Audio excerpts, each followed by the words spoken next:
Hi, this is Naroki5. I am going to be doing this until I die or I find something better to do.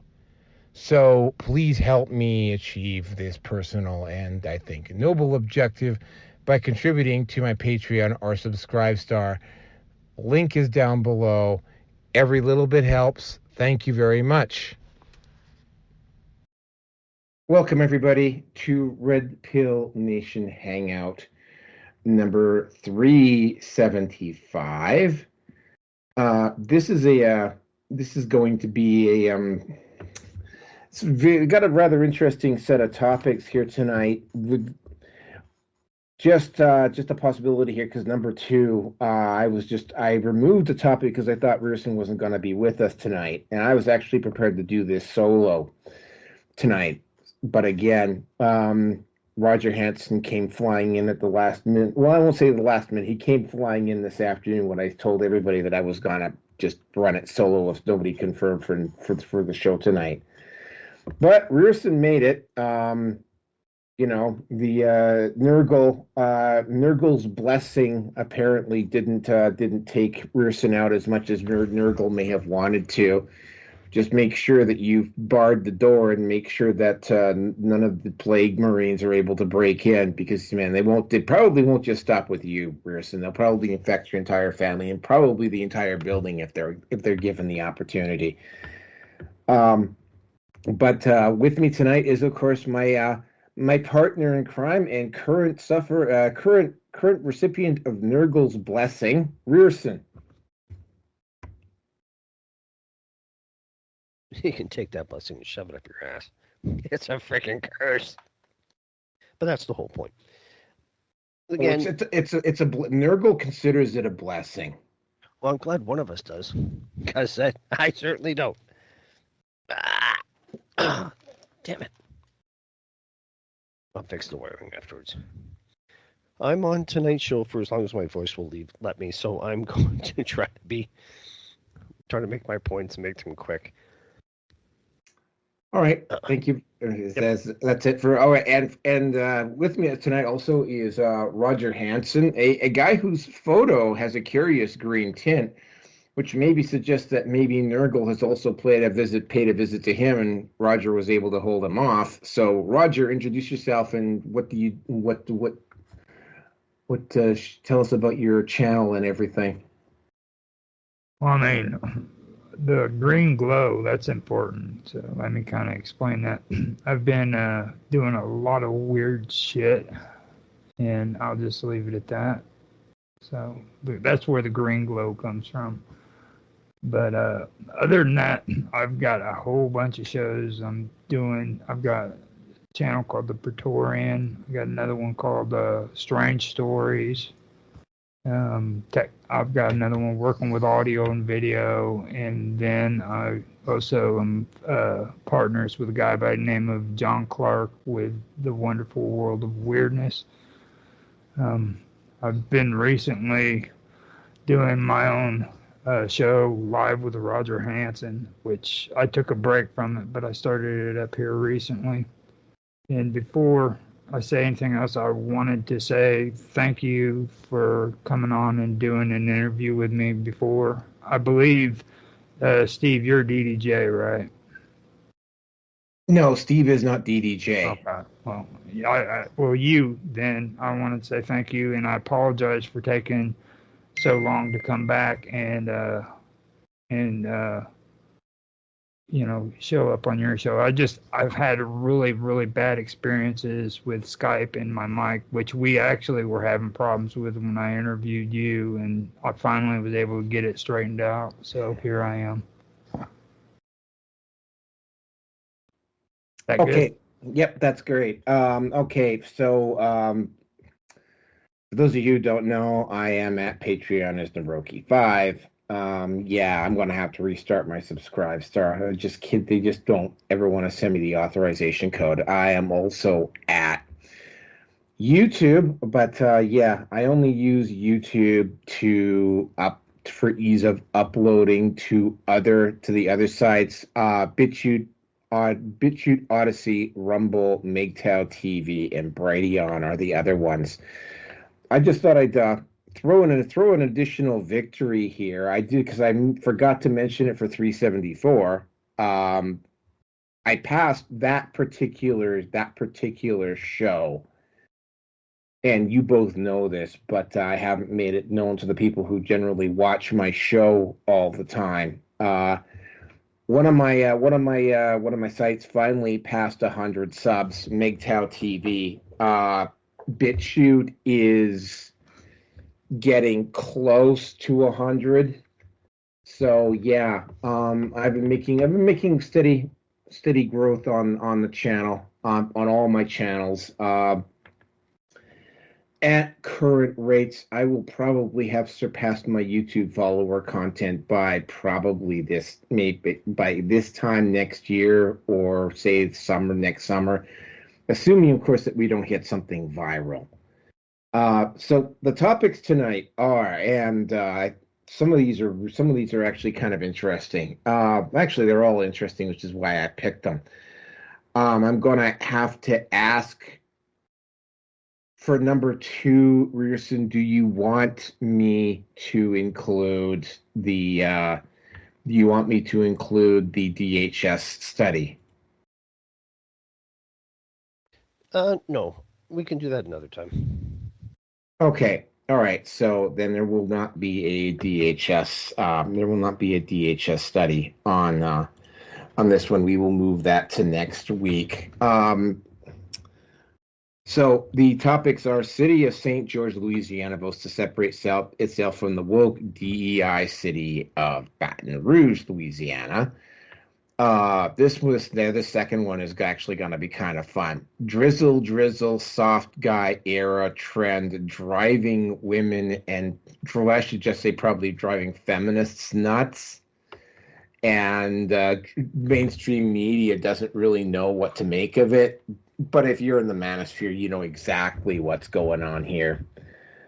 Topic number 3, Starbucks and Disney both confessed to losing billions in 2023.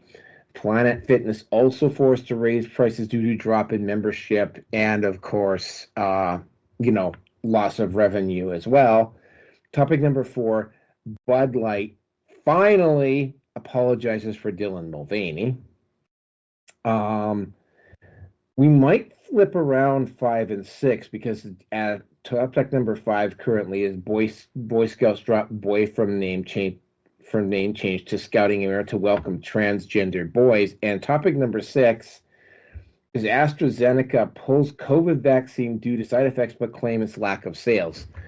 So before we get started, do we want to swap 5 and 6 around? I don't really see any reason to. Okay, all right, then we'll leave it as is. Maybe sometime before we get out, before I get back out to work on Wednesday, we will have to do. I think I'm going to have to do a special, even if Rierson is not available to do it. I think I will have to do a special on on that DHS. That feminist DHS study. At first, I didn't think it was all that important, but much like that Data and Society report that we actually had to do a study on, we had to do a separate video on a few years ago. All of the wrong people are taking it seriously. So, yeah, but there's kind of a very neat tie-in with it. But without any further ado, let's just get into the first topic tonight, which is, of course, the city of St. George. Now, I had never even heard of St. George, Louisiana. It is in the South. The only thing I'm familiar about the South with Louisiana, other than the fact that it got devastated by a hurricane almost 20 years ago now. And I remember sitting, because I was in a security booth myself, and what I remember specifically about it is that I was listening to Coast AM, and there was a security guard at a gate while the hurricane was going on, and he was so dedicated to his job that he actually did his watch. He actually reported for shift for the entire time that he was that he was in New Orleans, and he actually did not leave the city. Kind of almost like that security guard who used the canoe to get to his site in that one building in Calgary when Calgary got flooded a few years ago. Same sort of thing. And I remember, other than that, I mean, I had heard of Baton Rouge. I know it's down, right, it's down in the bayou. There's the New Orleans, the South Louisiana. Never been down there. Probably won't be going down there because I can't freaking stand mosquitoes of any type. But I won't call it jungle, but I mean, it's definitely rainforest type of territory. Lots of alligators and stuff like that. Baton Rouge is apparently right along the coast. And of course, like a lot of metropolitan areas, and this is something that we're encountering in a lot of metropolitan areas here because apparently both the U of A, although the U of A one didn't, the forced movement of the people off of the protesters off the University of Alberta went rather smoothly, and they left of their own. At the University of Calgary, apparently it wasn't quite so peaceful. The city of Louisiana of Baton Rouge is ridiculously woke. The city of St. George obviously does not have a woke mayor. It is a suburb of Baton Rouge, Louisiana. I don't know what the population of Baton Rouge, Louisiana is, but I'm going to have to assume that it's a metropolitan area, mostly because I have heard of it before. I'm going to have to assume also, without necessarily having to guess, that it has it has an above average crime rate. Reason why I'm having to guess that, because Louisiana in general has a higher than average crime rate, like compared to the national average. There's a lot of strangeness that goes on in Louisiana. The whole thing is that obviously, Baton Rouge has probably got the usual problem with addicts and crime and I'm going to guess deliberate handcuffing of the police, and a mayor that is woke, and a city council that is woke, and the city of St. George, Louisiana is part of probably what I'm guessing is the greater Baton Rouge area. So they have services like roads, transit, that type of thing. There's probably some overlap between them. And what I'm having to guess is, and they tried to play the race card on this, is that, and again, this is a South thing. I'm not overly familiar with the South, but there is a lot more. My understanding is in the South, there's a lot of race. There is actual, like, it's self segregation now, but it's segregation. But the city of St. George they accused it of being a basically all white suburb, but it's not an all white suburb. It's about 70% black and 70% white, 20% or so black, and then 10% Hispanic and whatever. So I mean, it's not an all white suburb, but they tried to play this off as a racist thing. They tried to say that the city of St. George was breaking off because of racist reasons. And I mean, when they talked to the people in St. George, what they basically were saying is, no, we're just sick of the crime. We're sick of the crime. We're sick of the woke. Again, and you're seeing this more and more as people start to wise up to. We're getting sick of the wokeness. We're getting sick of DEI. We're getting tired of this whole permissive soft on crime thing.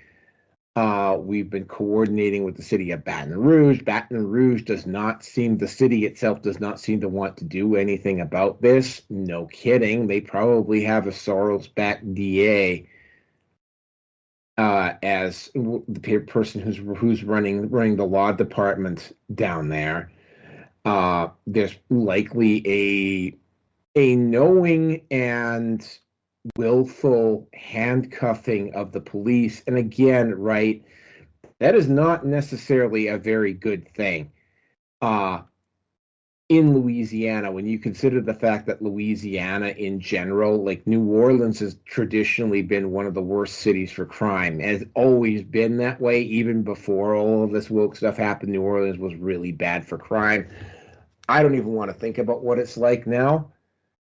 But yeah, so the city of St. George, obviously, there was a breaking point with them, and they just said, "No, that's it. No, we're going to have our own police. We're going to have our own. We're going to have our own We're going to have our own law courts and everything. We're not going to do everything through the city because it's rather clear that what you're doing, and this is something you're probably going to start seeing a lot of places. I'm going into the realm, but you're going to see a lot of places start to do.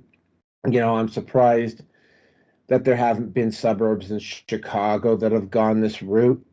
Wouldn't surprise me at all if there was suburbs around LA and San Francisco that started doing the same thing as well. You're going to start seeing these suburbs just go, no, we don't want to be participating in stuff like this. And they just decided to vote to separate themselves politically from what I'm going to have to assume is, I don't know what the actual term for the Baton Rouge metropolitan area is, but they are now a independent township in that greater area. And yeah, more power to them. Like I said, the press tried to play this off as a racist move, but it's not, because St. George has the racial demographics that literally are almost within 2 or 3 percentage points one way or the other of the national average. So it's not a racist thing, but they were trying to play this off as a racist thing. Best of luck with St. George. Hopefully some other cities, some other suburbs start doing this. But yeah, that's pretty much it. And with that, I'm going to turn it over to Roger. All right.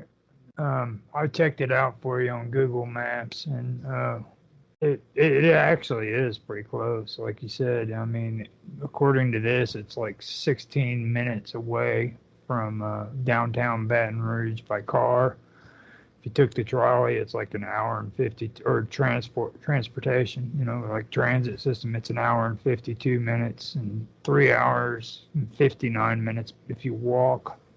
An hour and 6 minutes if you ride bicycle. So it's pretty close. And what you were saying there that really stuck out to me, well, there was a couple things that I did want to say about it, but what you said there was about the townships, and in Illinois, that was one thing in our area that I had a big problem with, because here they're trying to take away townships.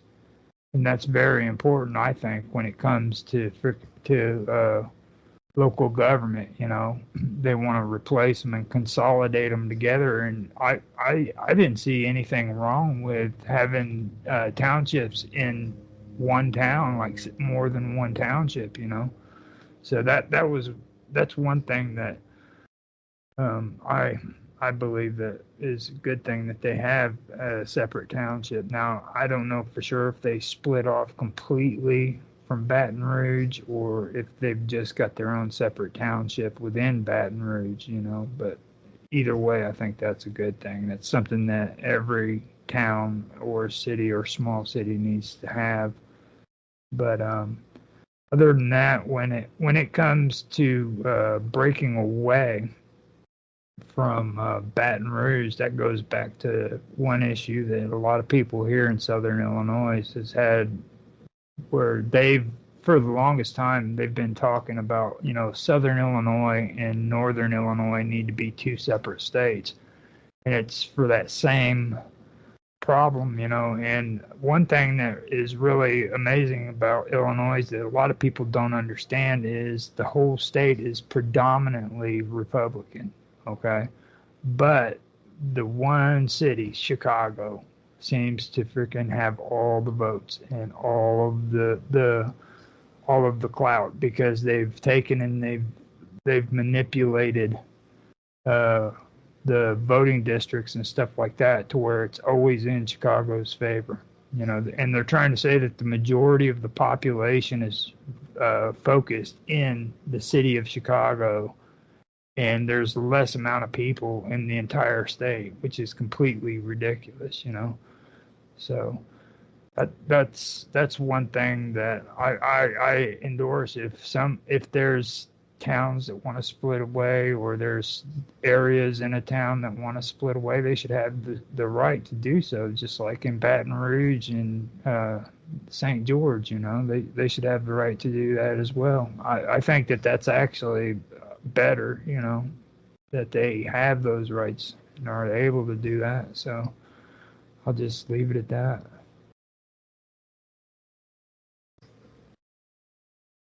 Yeah. I'm here.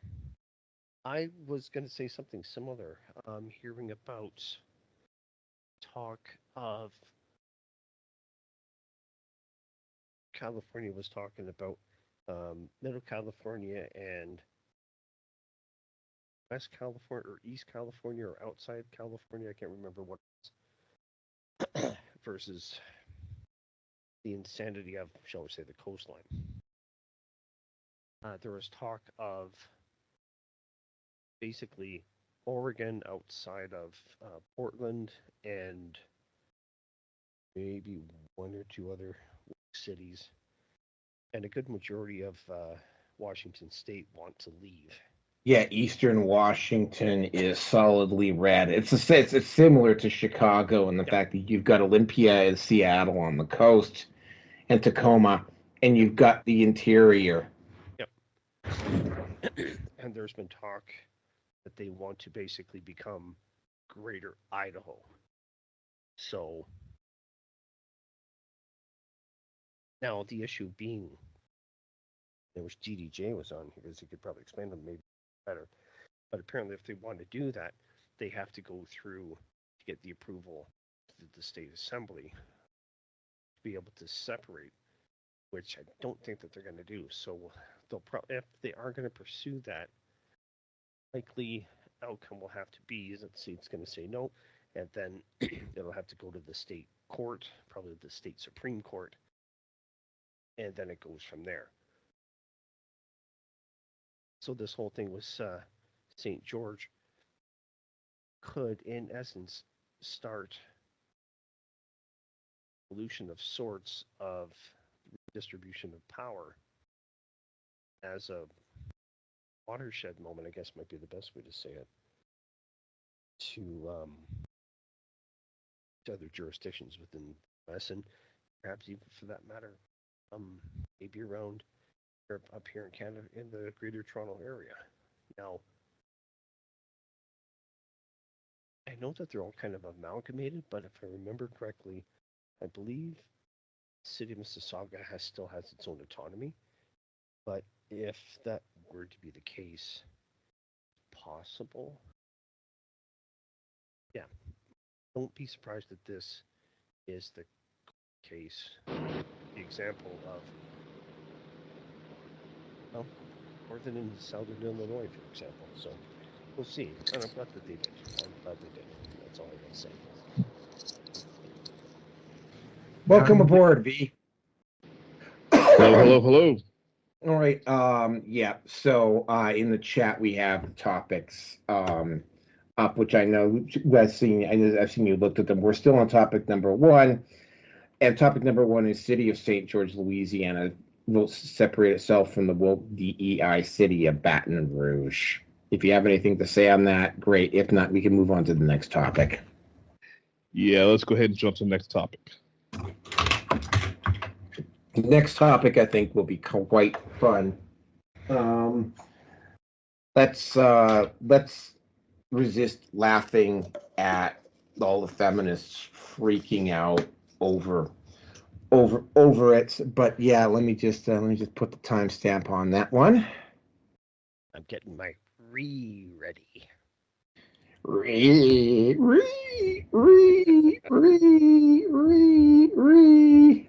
Oh my God. Okay, so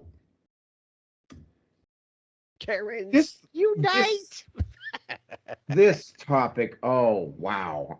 What can I possibly say about this topic? I mean, I was seeing it floating. I first saw some people talking about it on some of the forums, on some of the groups that I run on Facebook, and then I saw a couple of people commenting on it. And this has been going on for 3 or 4 weeks now. About Drizzle soft guy. I was seeing, and she asked me how my day was going, and I explained I was at the airport. And then she said, "I'm glad you got there safe." And I said, "Yeah, I had to take an Uber." I had to block her. I mean, she was great and everything. She was emotionally intelligent, always paid for dinner, pretty much catered to my every need. But if you hear I'm taking an Uber to the airport and your first move is not to open up Venmo and send me money, are you even a real woman? And then you find out I'm on a commercial flight and you don't immediately charter me a private jet? I know my worth, Drizzle. I'm in my soft guy era. I want to be pampered. And if you're broke, just say that. And I'm sure later she'll come around looking for some sugar, but this sugar don't mix without Drizzle. Nah, because I'm seeing all these dudes online talking about soft guy era this, soft guy era that. Y'all wanting girls to pay for stuff. And honestly, bro, you type of dudes, bro, is damn right. It's about time. Personally, if you ask me, it couldn't have been said better. I'm just relieved to know that it ain't just me. You want to come here asking me what I got to offer, what I bring to the table. Baby, I am the table. And it's not the question of do I got money? Obviously, but I want yours. How could we speak in our mind? Now we sassy. Now we acting zesty. What y'all be saying? And did. Don't care. I'm gonna put your ass to work. I'm looking for the big ballers, okay? When that bill come to the table, don't even look in my direction. It's giving broke girl. And baby, if that's the case, that's fine. Just say that. No judgment, but next caller. I'm sorry, boo. No money on your dunyon. It's gotta go. At this point, I'm not even answering the call unless I get a cash app first. Like, what? Where's my money for my haircut? You want me to pump the gas? I forgot my wallet from me, my favorite line. And don't ask me to take out the trash. Baby, I'm in Margiela's. This ain't no soft boy era. This is a soft boy forever. What are you talking about? The good morning, the hey handsome, the how you doing, just send the money.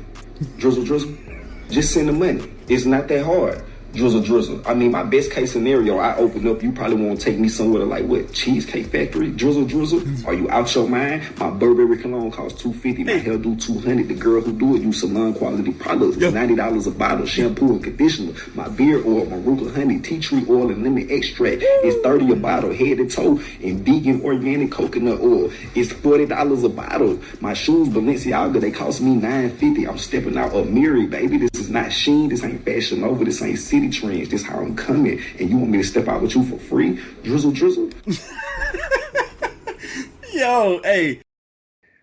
And I didn't really start to take too serious of a look at it until, of course, the whole bear thing came along, which I suspect the two of them may have been kind of tied in together, because what is going on with Drizzle soft guy is what you're seeing is, and this started because of TikTok.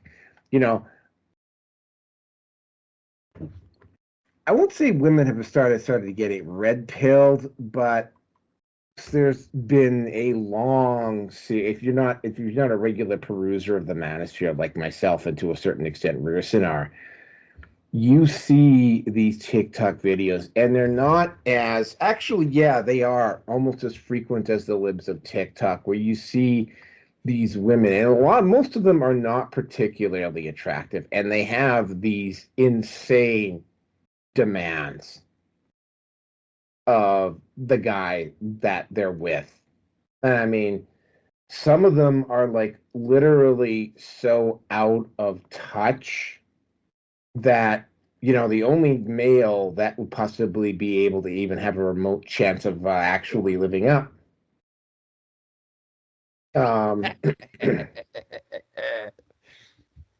Is basically an unborn male fetus is the only male that would have any sort of a chance to do this. But something weird happened, and this did not, believe it or not, spring from the manosphere. Random guys. Hold on a second.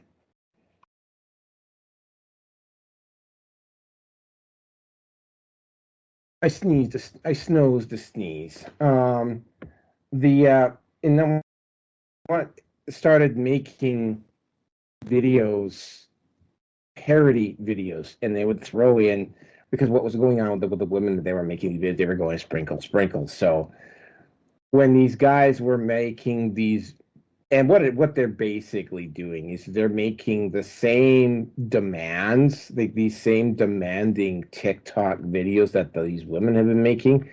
Guys are basically more or less taking these insane demands, and they're making videos about them too, and they're doing it as a parody, and I mean, I'm not overly surprised at this, and I mean, I will probably get into a little bit of it later, is that the guys are making parody videos where it's like, well, no, if she's not going to pay for the entire date, or she expects sex on the first date, then I mean, I'm just going to end it. What? You're not going to pay for the dinner the first time out? Well, then I'm gone.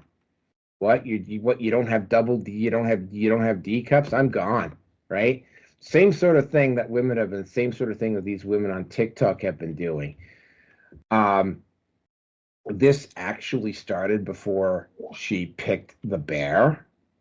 And I suspect that a lot of the response that was happening, yeah, LOL is right.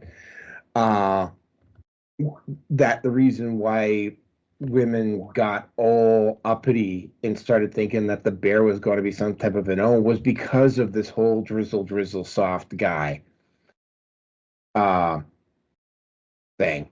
And it's just kept going, and it's starting to, well, let's just face facts. And I mean, this is the MGTOW coming out in me. Women don't like facing accountability. Women don't especially like having their own toxic behavior being thrown back at them.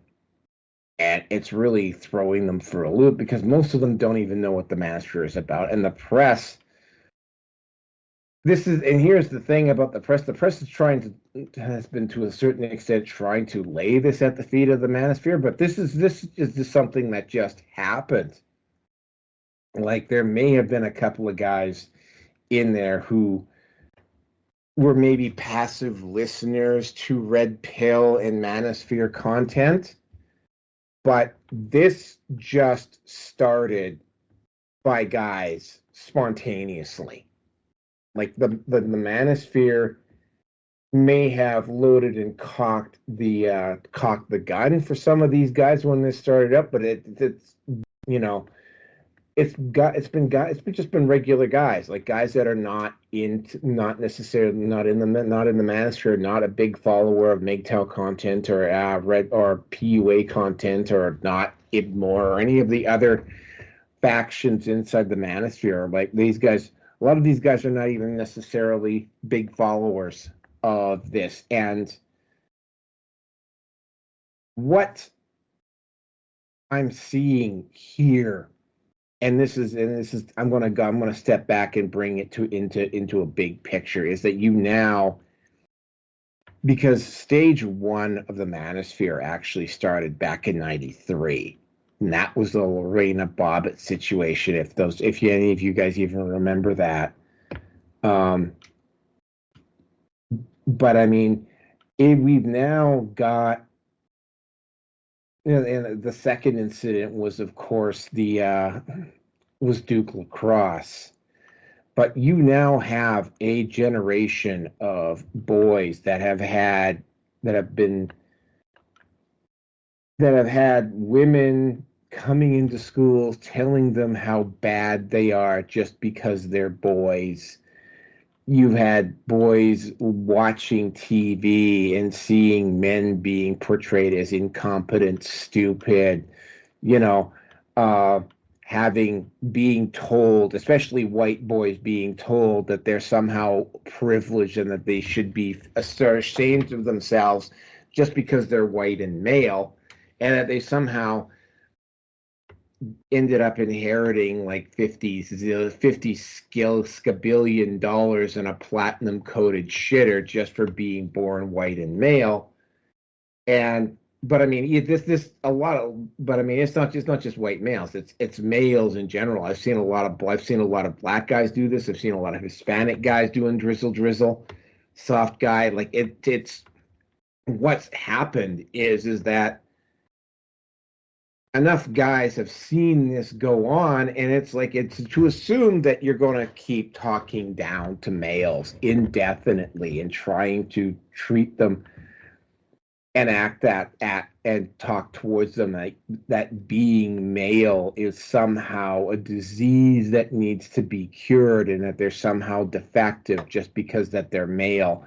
And I mean, to assume that boys, even boys as young as 8 or 9, because I mean, I've run into 13 and 14-year-old boys that have figured out already that something is off.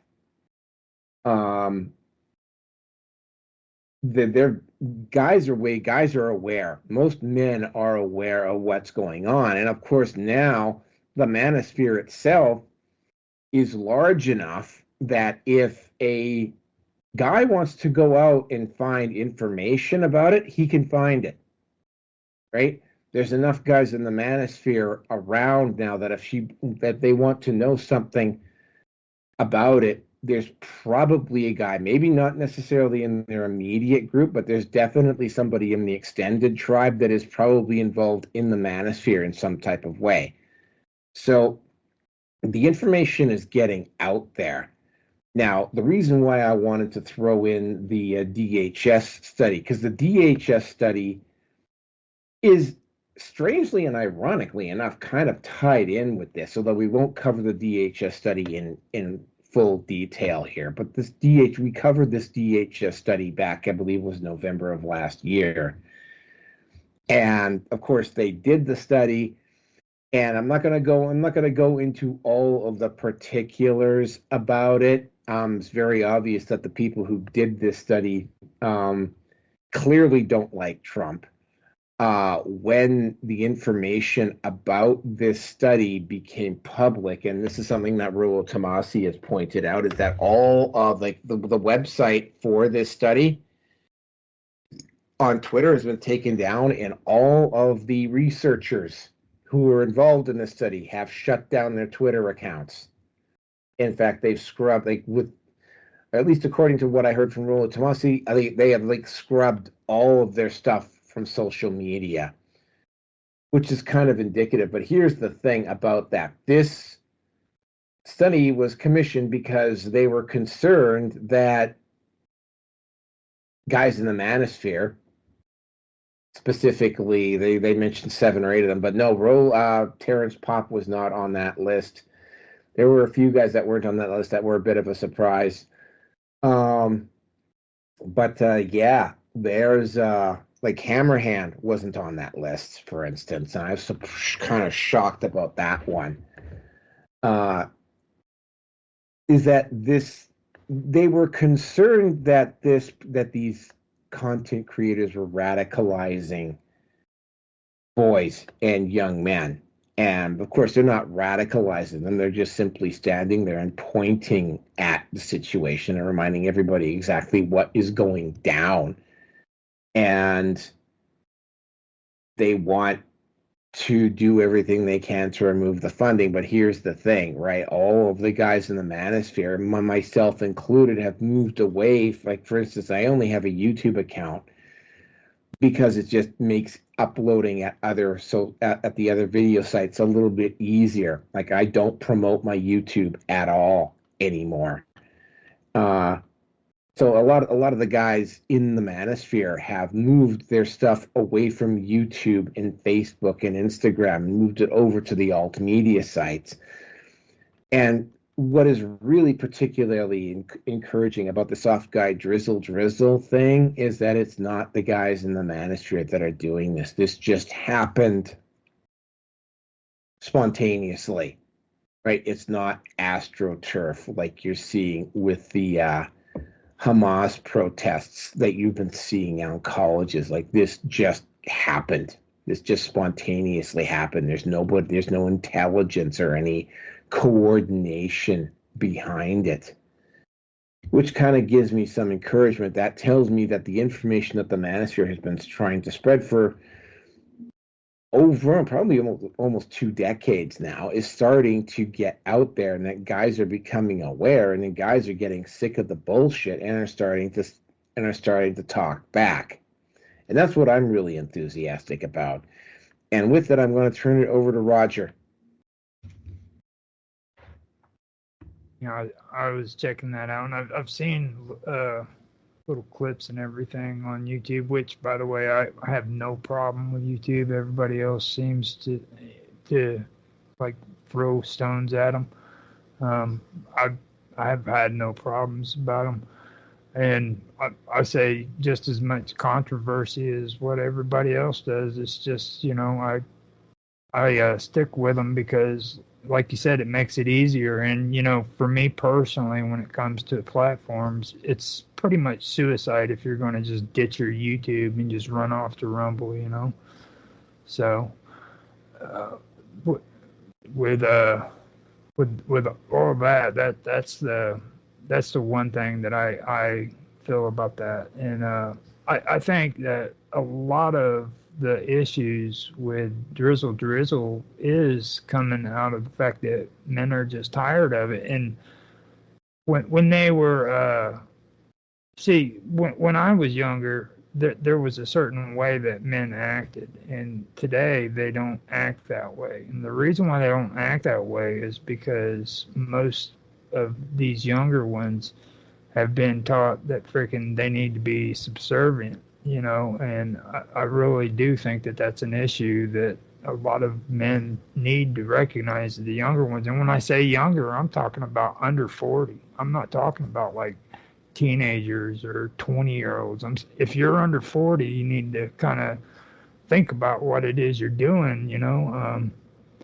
And with the Drizzle, I get a kick out of it because I listen to these women, and I also listen to the men too. And the one thing I got to say is it's really nonsense. It's funny nonsense, don't get me wrong, but, you know, like guys, and in particular, we've got a secret weapon, you know, it's their junk. You know, women want to get laid, and they can talk all the shit they want to all the time, but the truth is, even the most woman or man-hating woman freaking gets horny, you know. So it's like if it comes down to it, that they all will end up doing what they swear up and down that they aren't wanting to do, you know. That's just the way it is when it comes to men and women. Same thing with men, you know.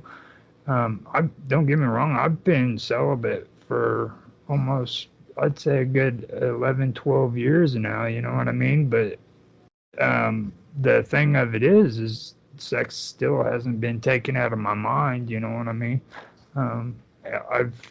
I still have thoughts of sex, but the thing is I've been learning, you know, that don't let sex dominate your life and make it something that's freaking the center stone to everything, you know, because that's what I've noticed being celibate is, like, that's what a lot of guys do. It always centers around sex, you know, and everything. Like, they go to work because they got to freaking take care of their kids who they had sex with their wives to freaking and have those kids, you know. So it all rotates around it in some way or another. So I told a comment on that one video I posted earlier for you on your chat thing. I went in and watched it, and I put down on there, man. I'm like, dude, the whole time that I was watching that, I didn't hear a word those women said because I was too busy looking at their tits, you know. So it's just that ridiculous.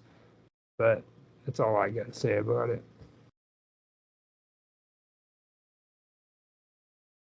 V. Yeah. You know, I don't think. And see, the problem is that we grow up being brainwashed by Disney, by just whatever. Uh, and it's like, oh, you got to find your true love. Oh, you have to find, um, you have to find a woman to be with for the rest of your life. It's like they, it's just this emptiness that they just dig out of you before you can even develop as a full person. It's just the brainwashing of it all. Uh, it took me many years to wake up from that. You know, being well, I would say being a pickup artist. It's like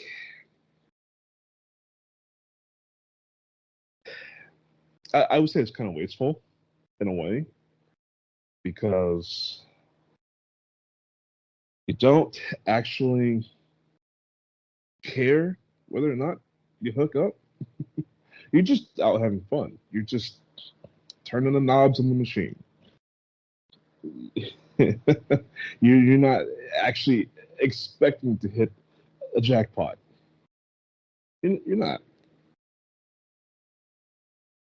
But with that said, it's like I'm content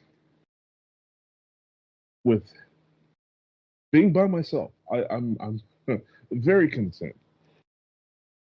This idea of and this is what gives these women so much power and why men are being whipped and turned into beta males. It's just like you're nobody if you don't have a girlfriend or a wife. Oh, you just must be a loser. No, and on top of it, it's just this the whole romance thing. It's you want to talk about new movements. Okay, men didn't marry women for romance. That's like a new thing.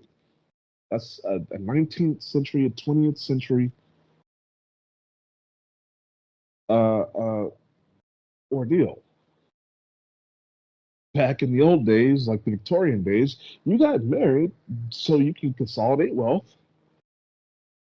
um, have kids, or whatever. It was not necessarily about romance, especially since a lot of marriages were arranged. So, I mean, but this whole romance thing, I think it really threw us off. It really threw us off course because it just, and when I think about it today, what I know now, I wish I knew back in the past and could practice it. All the times that I was oh so lonely. And it's like today, I can't, I can't wait to get away from people. As bad as that sounds, I like being alone, and I don't feel incomplete. I am a full person unto myself. I'm not a half. Okay, I'm not. The idea of just having your thoughts on another individual. I mean, it's mental illness. It's a psychosis, an obsession. It's not love. It's obsession. And I'm glad that people are starting to figure this out with the manosphere movement. I just, I don't know. There's so many screwed up women out there. Uh, when they don't follow the course, what Mother Nature has put forth, they're going to go astray and end up not living the lives that they're supposed to live. Subservience and all that,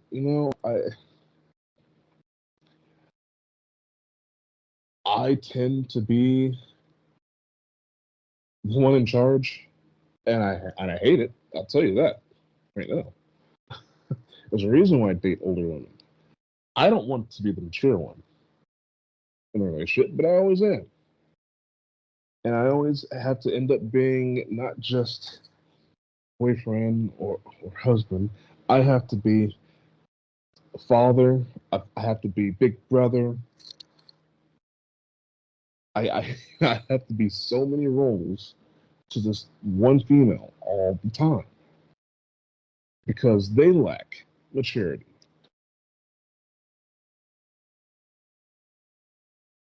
And I know I'm probably just ranting right now, but I mean, women need to, I don't know, wake up or don't wake up. I don't know. It's 4 billion of them on the surface of the planet, so they don't all have to get it because for every malfunctioning female out there, there's one that will slip into her spot. Get in where you fit in. So I don't worry about these kind of things because I've gone through my evolution, and people are just gonna have to deal with that. If they're gonna deal with me, they're gonna deal with my terms that they are. Don't like it? Well, you can kick rocks. Don't need you, don't want you. And that's just the way I look at the whole thing, really. So I don't know. I mean, I could go celibate. I could go into the mountains and live like a hermit. I could do that with ease. Just give me a high speed internet connection, my Epic Games account, my Steam account. I'm good.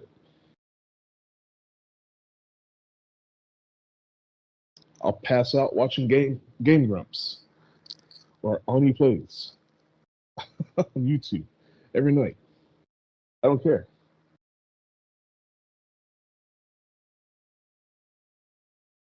So, anyways, I don't know if I was staying on topic there, but Rearson, go ahead.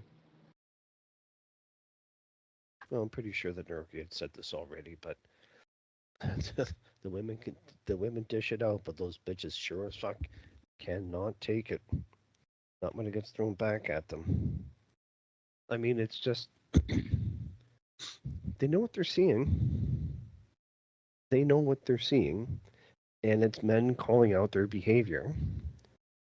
But but you're not supposed to be teasing me like this. It's going to be something along that kind of shit.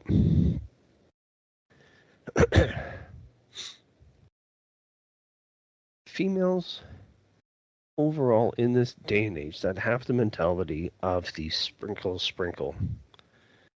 the boss bitch and fucking whatever else that's whatever's crawled up their ass or their twat and has died. It seems to be their driving love of men and whatever else. As Terrence Pop has said, or I'll paraphrase it, what's going to be happening in their life is going to be for their future box wine and cat litter. One pussy taking care of another. So,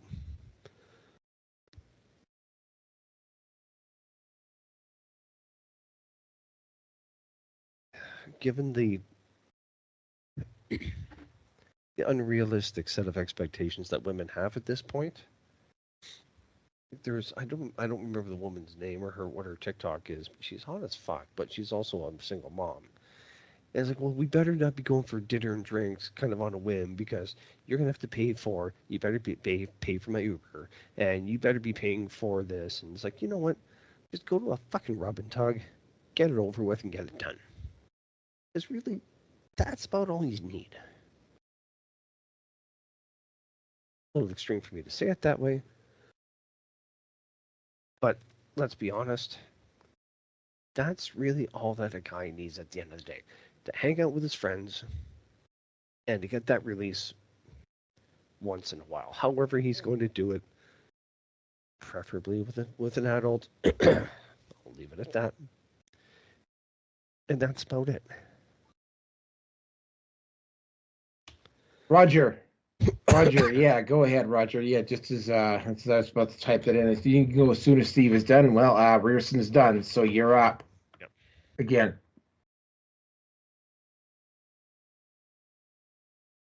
Roger? Sorry, I forgot to unmute. I was in the middle of talking. But yes, I agree with you, Rearson, 100% on what you were saying, because you know, if you're putting yourself in a situation where you are having to freaking be obligated to freaking do this or do that just for taking a woman out, then you don't need to be doing that shit. You know what I mean? Masturbate. Freaking, you know what I'm saying? There is absolutely nothing wrong with porn. Everybody wants to push that shit on you that it's just a horrible thing. There's nothing wrong with it. I'd rather freaking watch pornography than get involved with a crazy ass woman with mental issues who I'm probably going to end up getting pregnant, and next thing you know, I'm screwed up for the rest of my life with a crazy woman that I can never get rid of. You know, so you'll be screwed up with her for the 18 to 21 years. It all depends on which state or province you're in. Exactly. But, well, when you bring the whole thing up about porn, I've said it before and I'll say it again. Porn for men brings along unrealistic expectations or interactions with women. That's where part of the problem with all of that is. And what V was saying about going off and being on his own and isolating himself, I have put down a deposit for about an hour and a half to two, say about an hour 45 minutes or so away from where I currently live. So I'm gonna finally break. Well, you know, the expectations and stuff with porn, okay, if you put it in perspective, you can see it this way too. Like, whenever you're going out with a woman and you think that freaking you're going to have sex with that woman, it's just going to be so great. Does it ever freaking come to exactly what you expected it to be, or was it a letdown? I've never had, like, freaking the experience that I thought of beforehand, you know, so unrealistic expectations kind of goes with everything, even with the actual act of having sex, you know. It's never what you want it to be. So that's I actually have when you talk about the expectations of women, I have just the opposite experience. You know, you look at a adult movie, adult video, and yeah, it's dirty, it's wild, it's doing things that. Doing things, and but when I go out with a girl or something, it's like, okay, I expect a nice girl. I expect a nice, you know, reserved sort of a decent lady. No, I tend to pick up trashy whoas, sluts. Yeah, Salutes. he'll probably end up doing stuff to me underneath the dinner table. Oh, you mean like McDonald's? Everybody in town's been there? So There's a lot of those. You're picking up the town bicycle. Oh, good for you. No, not necessarily. Not necessarily. I don't know. Maybe it's just me. I talk such a good game. I get him roused up. But I haven't had too. Like, if I really want it, yeah, I'm gonna get it that first date or even the second date. If I really want it, I'll put my best game on. But that's not something I would really do. But the women, they're just as loose as men are these days. So I mean, They're worse by far. Oh yeah, I agree. Oh, I got something to say on that, but I'll wait until everybody's finished before I throw my closing bit on this one in. You done, V? Because I got a couple. Oh yeah. Okay, all right. So on the issue of, I have been called an incel so many times now that, I mean, it's sort of like my view on it is, because I'm not an incel, and MGTOW and incel are not even remotely close to being the same thing. Most of the people don't even know what the term actually means. When a guy calls me an incel, what he's effectively telling me is that he is a complete slave to his dick, and he just assumes that every other guy out there is going to be a dick, is gonna be that way as well. And when a woman calls her that, she just assumes that every guy is a slave to his dick, and that puts their identity into getting and being with a woman. And it's like, there's a lot of other stuff out there. I mean, I'm pretty sure none of you guys have ever listened to Hammerhand. Hammerhand is a full-blown MGTOW monk. Unlike me, although I'm pretty goddamn close to being a MGTOW monk myself, but Hammerhand is a full-blown MGTOW monk. I mean, he actually consciously makes decisions to limit the number of women that he associates with. He keeps it down to an absolute minimum. And that's his decision, but he talks about it all the time and you'll hear Rollo Tomasi and a couple of other people talk about this as well. You need to be a master of your own sexuality, right? You need to be in command of it, and not it be in command of you. And I've said this a few times on interviews, but I haven't said it here very often. But I mean, I have said it on interviews with a couple of people. Like, when it comes to finding the woman that I was supposed to, and there were a couple of women that entered my life that had I not had some of the experiences I had growing up with women, there's at least two, maybe even three that fall into that category where I would have been quite happy to settle in with them if I'd gotten a lot closer to them. Now, fortunately, I had emotional and mental issues that prevented me from bonding with women in that way. And, my looking back on it and having seen what happens with a lot of guys that have been married, I mean, like, it kind of blows my mind every time I say this, but when I say it, it's sort of like, it's true. I didn't get the girl. Thank fucking God. Right? I didn't get the girl. And it's like, with everything that could have possibly gone wrong with some of the stuff that I saw, and Grierson could talk, I don't think we want to get into too much detail with Grierson and his brother tonight, but I mean, stuff happened to my brother as well. None of that stuff happened to me. Now, that doesn't say that I didn't have. In fact, the reason why you're even having this conversation, doing this podcast right now, is because there was a woman that thought so little of me at one point that she effectively dumped me for a tatted up dude bro, and the anger and the pain that I had from that, I transformed into starting to do this. But yeah, you know, something. I'm just gonna end it off there, and then we're gonna move on to the next topic here.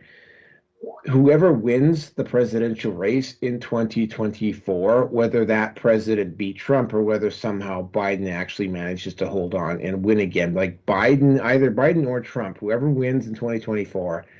At this point, I mean, having looked at the stats, Trump is at over 300 electoral votes at this point.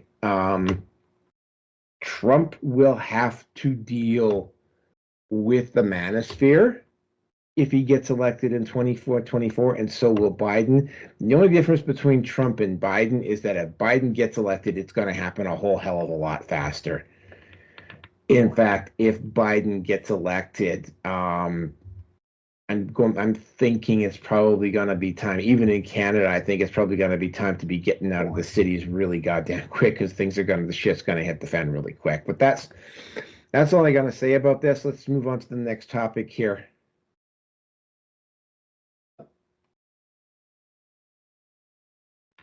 Okay, topic number 3. Wow. Wasn't a particularly good week for corporations.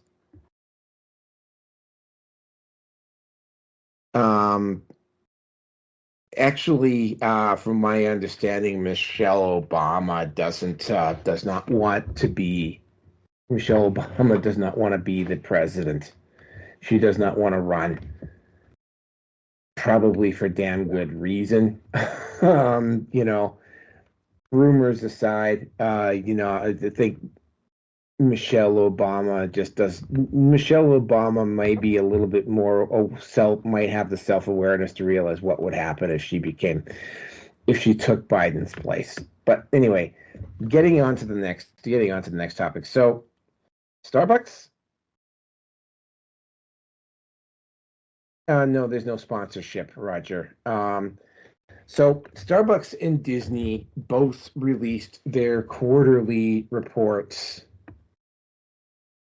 this week. Starbucks, and we'll start with Starbucks because it's the first one that I found out about. Starbucks admitted, and in fact, it was so bad that the CEO for Starbucks actually went on a television show and tried to explain what was going on. Well, and for me personally, what's happened with Starbucks is that there were 1, 2, 3, 4, 5. There were like, at the start of 2020, there were like 6 Starbucks locations within walking distance of where I lived. Now there's just 1. And it's a considerable walk for me to get. I would have to walk a mile in either direction from where I live to get to a Starbucks, which is funny because of all the major corporations so far, Starbucks is the one that I haven't actively really gone out against and boycotted a lot. I will still go to Starbucks quite frequently. The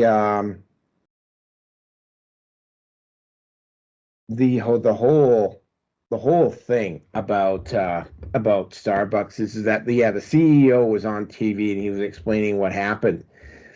And as he was on TV, the value of the Starbucks stock, it lost something like 16-17% of its stock value. And like the stock value of Starbucks, it lost $30 billion. That's $1 billion a minute in over a 30-minute interview. Like, just devastating. Can't say I'm overly surprised. Can't say, I mean, again, right, Starbucks, I have never quite gotten around to boycotting them, but I know a lot of people that do. I happen to like their coffee, which is why I still go and drink their coffee. because I like my coffee a little bit on the strong side, and that's just a preference that I've got for myself personally. Yeah, The you like it strong and black, don't you? Yeah, I like them strong. Yeah. I like them. I like it strong and black. Yeah, yeah. I like it. Like I like my coffee Indian style. Is an Indian style, not Indian, not Indian style. As long as she's got as long as she's got big tits, you don't care what your coffee's going to be. Really, you don't. Yeah, Let's be yeah. honest. But I mean, yeah, no, I prefer my coffee Indian style. People in India like having lots of cream with their coffee, so that's how I like my coffee. And you can tell I'm from Vancouver because I'm being a connoisseur about my coffee. Hopefully the cream wasn't poured right in front of you rather than just give us a couple of minutes. We'll get your cream right away. Starbucks cream. No moaning in the background. There you go. I have to bring my Orange Man Bad Hand Balm with me in order for that kind of cream to be delivered into my coffee. Oh, God. You mentioned porn one time, and everything just goes downhill from there. Oh, one standard. No standards, folks. No one standard, no standard. So yeah, Starbucks went down, and of course Disney finally had to release their financial numbers as well. They lost in total, and this is just their film department. They lost $1.4 billion. Their theaters lost 1.4. I don't know how much they lost on their theme parks, but their theme parks, which were basically kind of buffering up what they were doing in the film department. Well, when they decided to insert themselves into what was going on in Florida, they pissed off half the population. So their theme parks are not doing as particularly well either. But the big thing is that the only movie that Disney released last year that made a profit was Guardians of the Galaxy, and it just barely squeaked over the line. Like it made $47 million.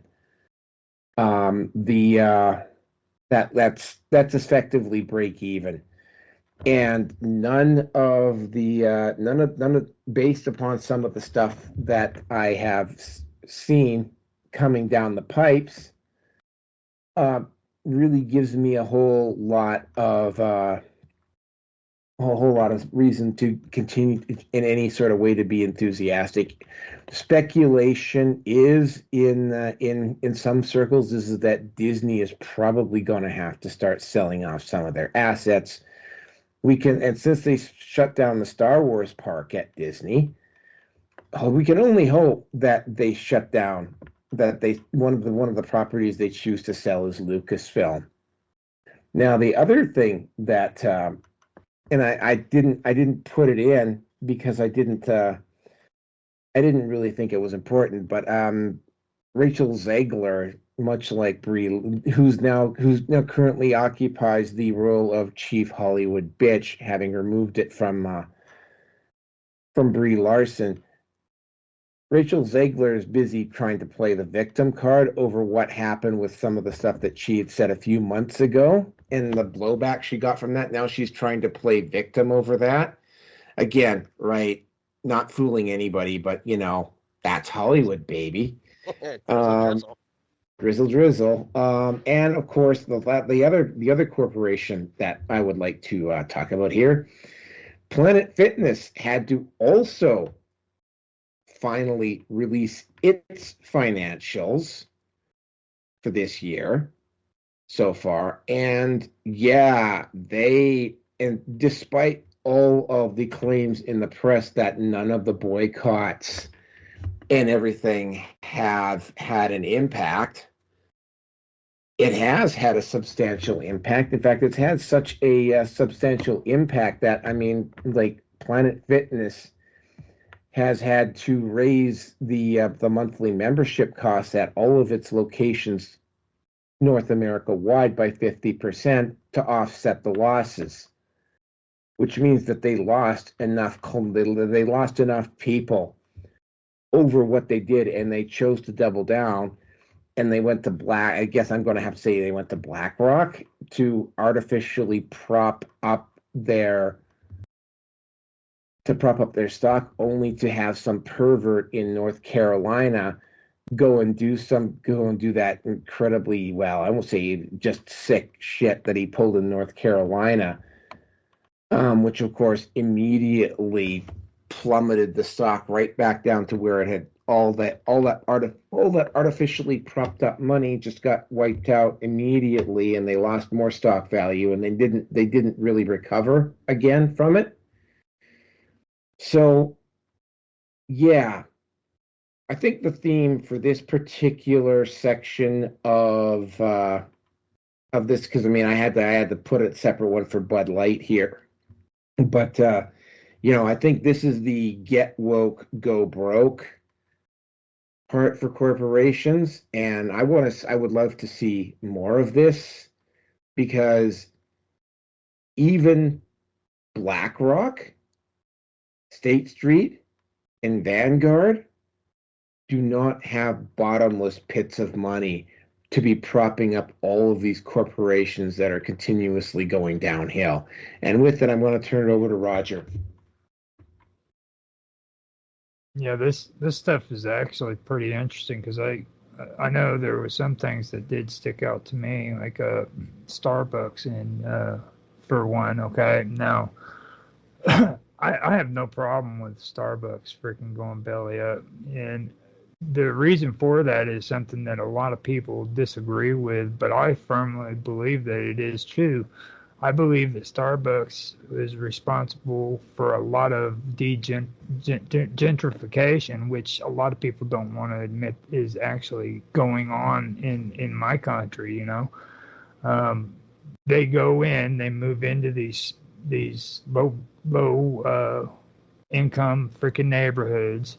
They buy out the properties, and then like the people who can barely afford the rent that they freaking are paying can't afford to live in, even that neighborhood, much less move off to another neighborhood and pay for it. So for me, I have no problem with hearing that freaking Starbucks is losing money. If it was up to me, they would go broke. You know what I mean? Because I drink coffee at home like a man. That's where men are supposed to drink their coffee. Like, coffee brewer, buy that shit in the store if you have to, and don't go get those beans. That's not even macho. That's just like that's stuff women do on their vacations and shit. But now Disney is very liberal. I mean, they don't understand why the freaking state of Florida wants to screw them over. You know what I mean?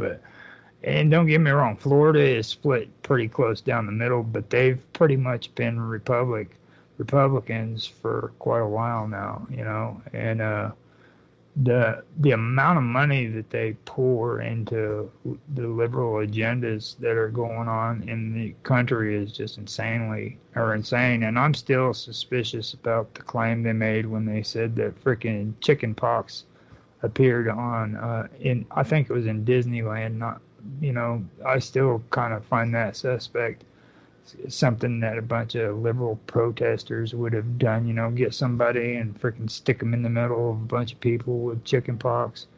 But I do still find that kind of suspicious, and that's probably the conspiracy theorist in me.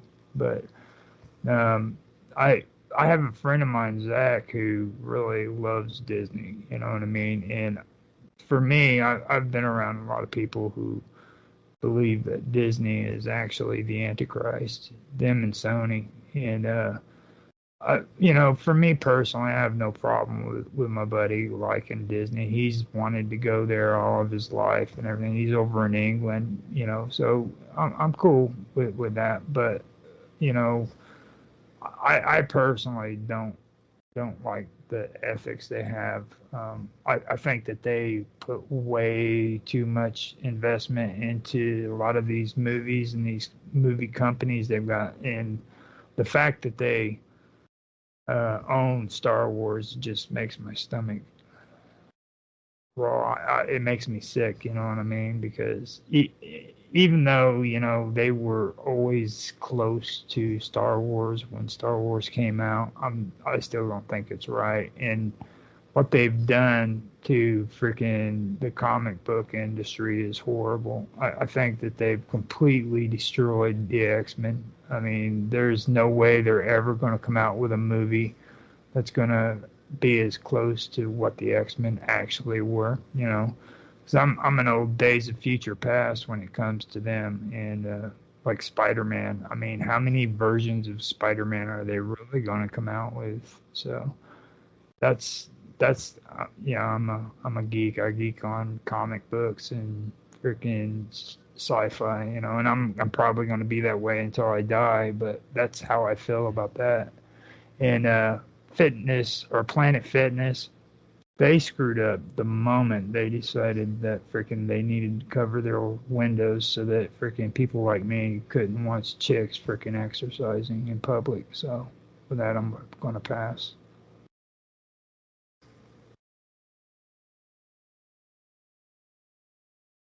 No, I'm serious. I'm done. Yeah, we're waiting for V here. I mean, I will just throw in a couple of. Listen, and it's not. We won't get off too much into a tangent about it. But let's not even get into all of the suspicious child trafficking and the Epstein connections that Yeah, were involved with Disney. Continue, V.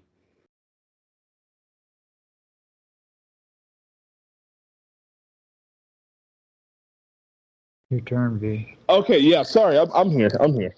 Sorry, I got a lot of stuff going on around me. You know, I would actually like to uh, point out the simple fact that why can't these companies just take a loss? Why can't they just take a hit? Why would they increase their prices 50%? And then lose, they're going to lose half of their clientele just with the 50% increase. So I mean, why can't you just take a hit? Why must they make so many billions and have uh, these these end of the year bonuses, millions and millions of dollars? Why can't they just take a hit? Oh, okay, this year, okay, no bonus this year, fine. But no, they just keep up their lifestyles and they keep their pockets fat. They have to shake people down. I can't, you know, and that's the attitude of these. For example, these bankers. Oh, we need a bailout. No, these banks should have took a hit. These bankers with their multiple yachts, multiple homes. No, they can't just 1 year or maybe a couple years in a row not take home $1 billion bonus. Just I don't know what makes them think that they are so entitled, because that's what it is at this point. You're gonna raise the price up 50% because you feel entitled that you have to have a certain amount of money in your pocket. Come on. I mean, seriously. You should be happy that your doors are still open, especially after the Cove. After that pandemic, they should be happy if they still have doors to open. They should be happy they still have equipment. But no, they want to go and shake people down because they have to have a certain amount of freaking money. And I bet you they could probably run the whole company, every location, with you paying a fraction of the normal cost. I could tell you the cost of the membership is already inflated.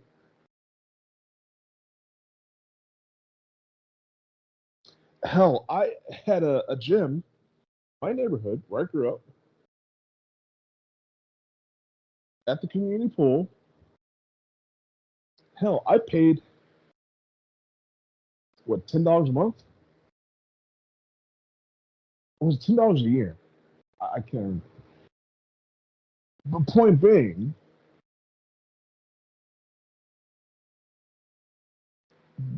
the greed, it's got to stop. It's got to stop. You know, it'd be one thing if this company or these companies with, I don't know, donate money and do charities and do all that kind of stuff. They don't, private corporations, they don't give a damn about you or me. They just want your money. And I don't patron any company that's just there just for the money. I try not to. I try to be as grassroots as humanly possible. You know, when I cross the street to go to the corner store to get something, do you think I go to the 7-Eleven or this mom and pop trying to hold down a Valero? I don't go to the 7-Eleven. So I don't know. These corporations, they can just miss me with their bull crap. I think it's, and you know, I'm down with what Jesse Ventura was saying. The body, the government. I'm down with what he was saying. He was saying there needs to be a salary cap. There needs to be a cap on how much money a person can take home for a certain time period. I believe in that. Because you can only take so much money home, but you have access of billions of dollars with your company. Well, guess what? It's probably a smart thing to I don't know, reinvest.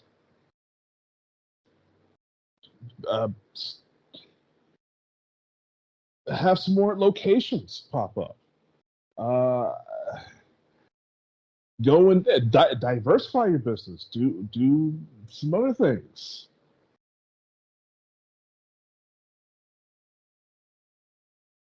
It would only be growth, and it would actually benefit the public. I mean, jobs that would be created from that. You'd be able to reach a lot more people, have a lot more customers. But no, the CEO, the chairman, no, they want $1 billion bonus this year. Let's make it happen. Do whatever you got to do. Fire everybody in that department. Raise the prices over here. And it's sick. It's sick.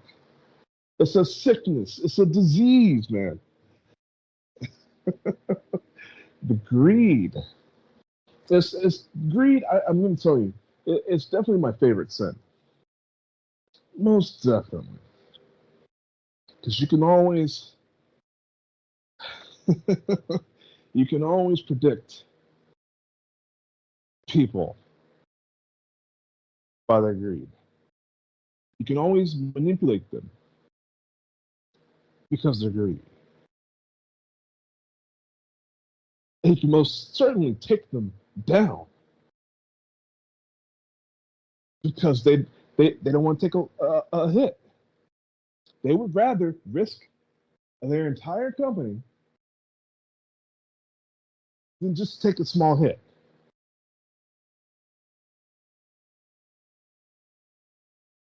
I'm dealing with idiot feds. Same thing, same situation. Oh, their programs, their psyops. That's got to be 100%. No, you should probably leave me the hell alone. Take that loss. You'd have your 99.99 whatever, but too stupid to let go. So I gotta work on and expose all their crap. Start throwing stones at the glass house.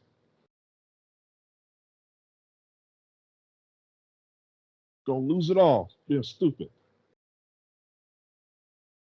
But you know what? You got into debt. Well, that's just how you got into debt. And that's the kind of mentality that I rock. You got it. You're gonna flash it from my eyes. I'm gonna take it. Simple as that. But anyways, that's all I got on that one. I don't want to get into Disney and Star Wars and all that, so I'll just leave it there. Alrighty. All I can say is that Bob Iger, Starbucks, I don't care. I don't go out of my way, but I don't boycott them. I mean, they are a pretty woke company. They are based in Seattle, so let's just keep that in mind. But that's not from what I'm concerned about. Iger, and Planet Fitness. Yeah, I'm going to tie that in with Disney here shortly. What Naroki was kind of saying. Iger is a pathological liar. He knows what's wrong, knows what the problems are, but I think that he is bound by a complete obligation. Part of the problem, part of the architecture, I don't know. Sure. But the fans have spoken. It's Marvel. It's Star Wars, which is to me the greatest cardinal sin of them all.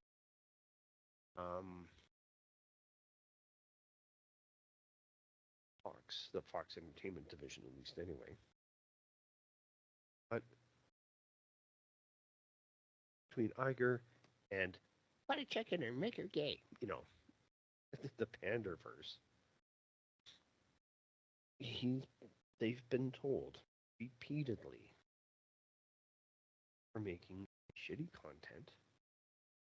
You're making stuff that nobody really wants. And again, there's that picture of some guy with a mustache dressed up in a dress at a shop fitted specifically for girls at Disneyland. Not going. Hiroki had mentioned this already, but I'm going to go into a bit more detail here. The Star Wars Hotel. What did people want? They wanted episodes 4, 5, and 6, maybe even episodes 1, 2, and 3. What were they pushing? 7, 8, and 9. There was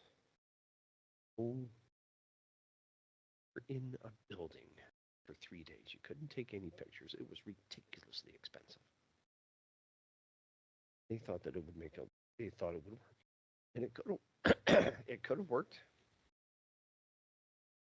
if they had proper business corporate direction. They actually wanted to make a profit. They're going to give them what their audience wants.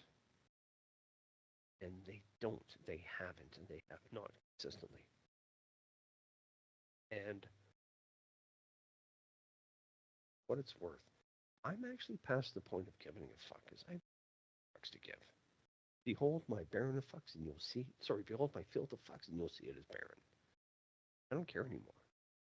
I mean, I came to that moment, that epiphany, that for the things that I want to start to do it, I have to let go of the drama of Star Wars. I'm not talking what's going on in. I'm talking about the corporate bullshit.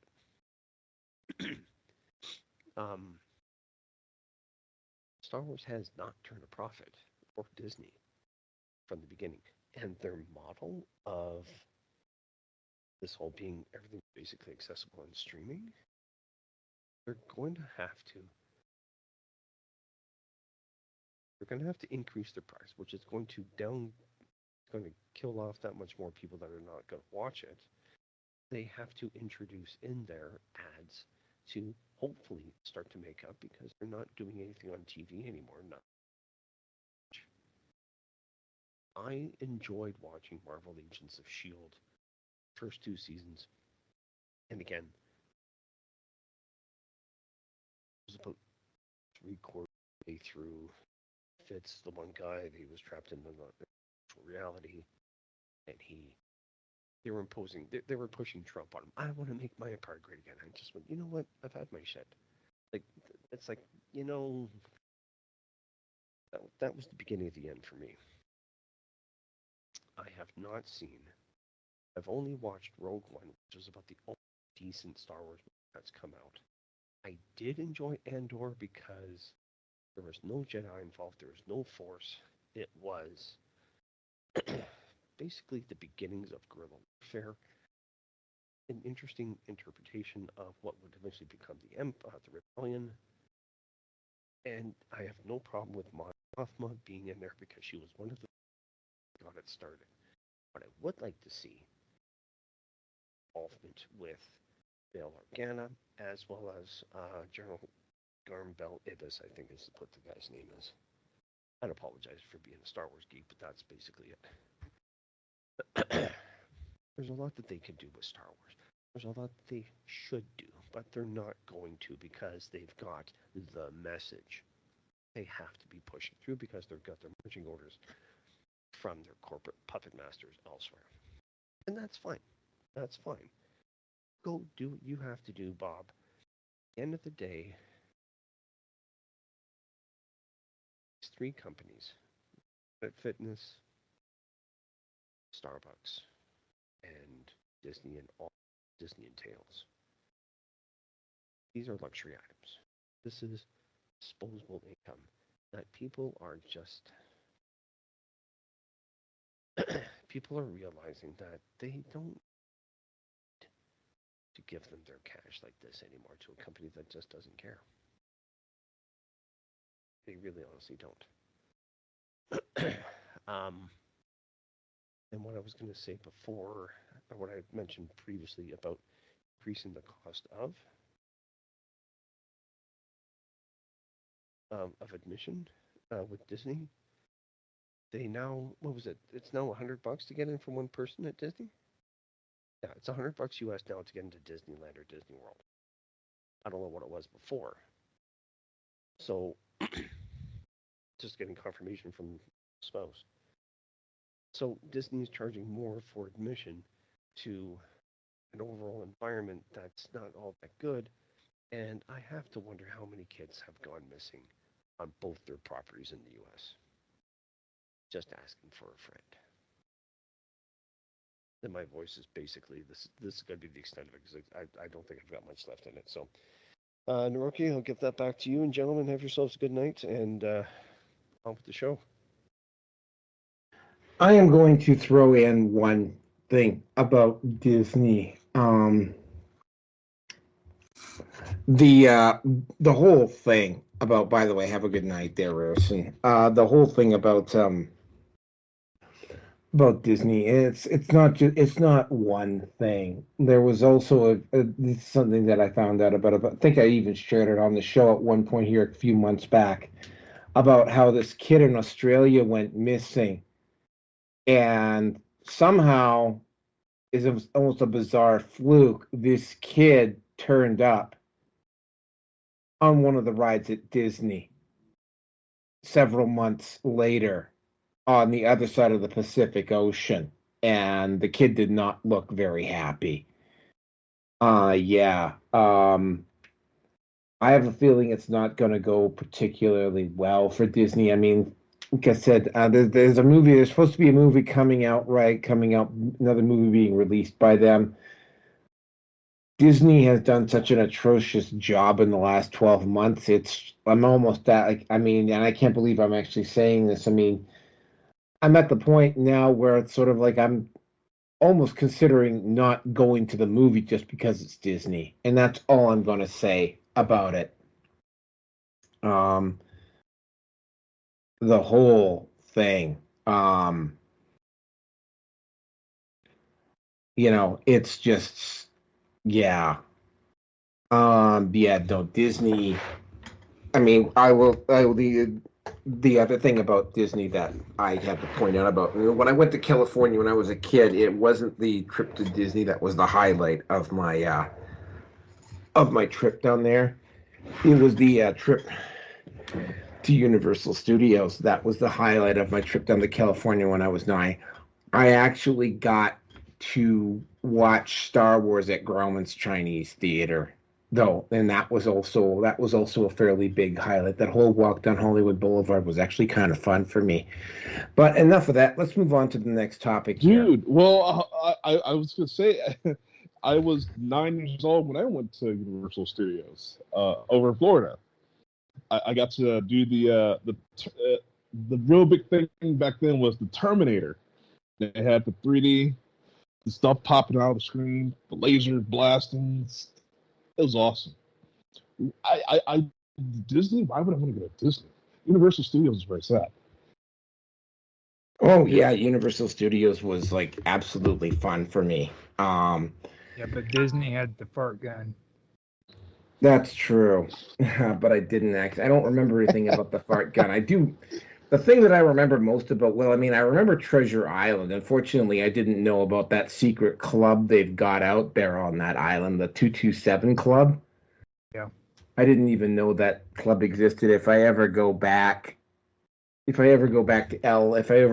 Anaheim, if I ever go back into Disney, I'm actually going to make an effort to try and find that particular club, the 227 Club. It's on Treasure Island in Disney. It's in a really exclusive place.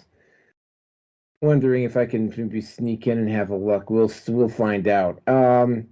But yeah, that's about it for this one. Let's move on to the next topic here. Oh, and this one is going to be fun. It's too bad Rusin couldn't hang on any longer. Bud Light, another company that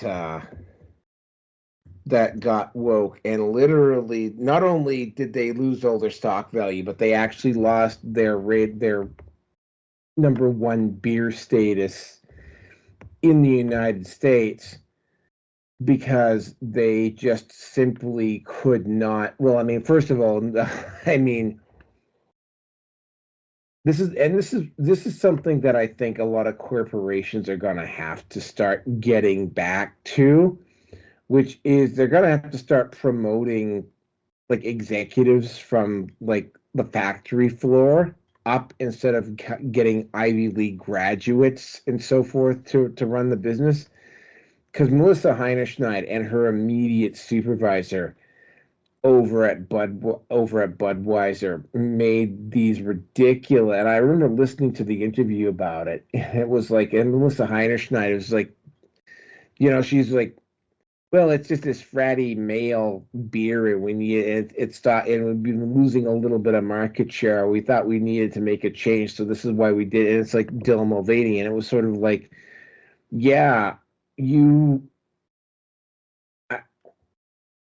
I don't know the exact numbers of value that Budweiser, in particular Bud Light, has lost.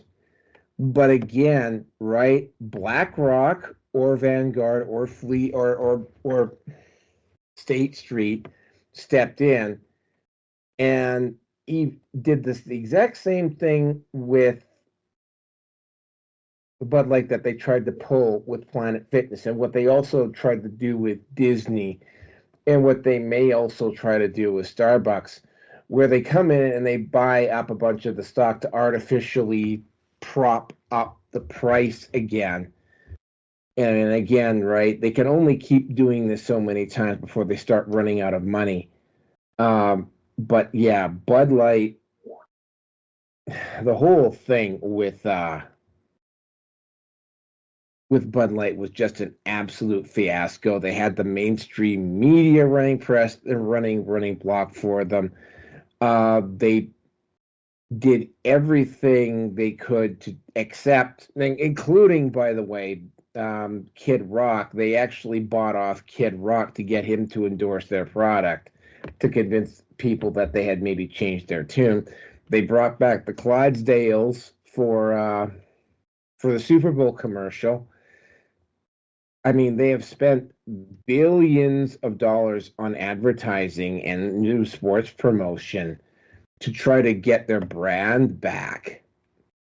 And I don't know what finally occurred with them, but they finally admitted that bringing in Mulvaney and that what Melissa Heinerstein, who, by the way, has not returned, neither has her boss, by the way, neither of those two has actually returned to Budweiser. But they finally bit the bullet and did what amount. I mean, it was a pretty candy ass apology, but it was an apology for what happened. Months too late. They're never gonna get their value back, or it's going to take decades to rebuild the trust that they lost.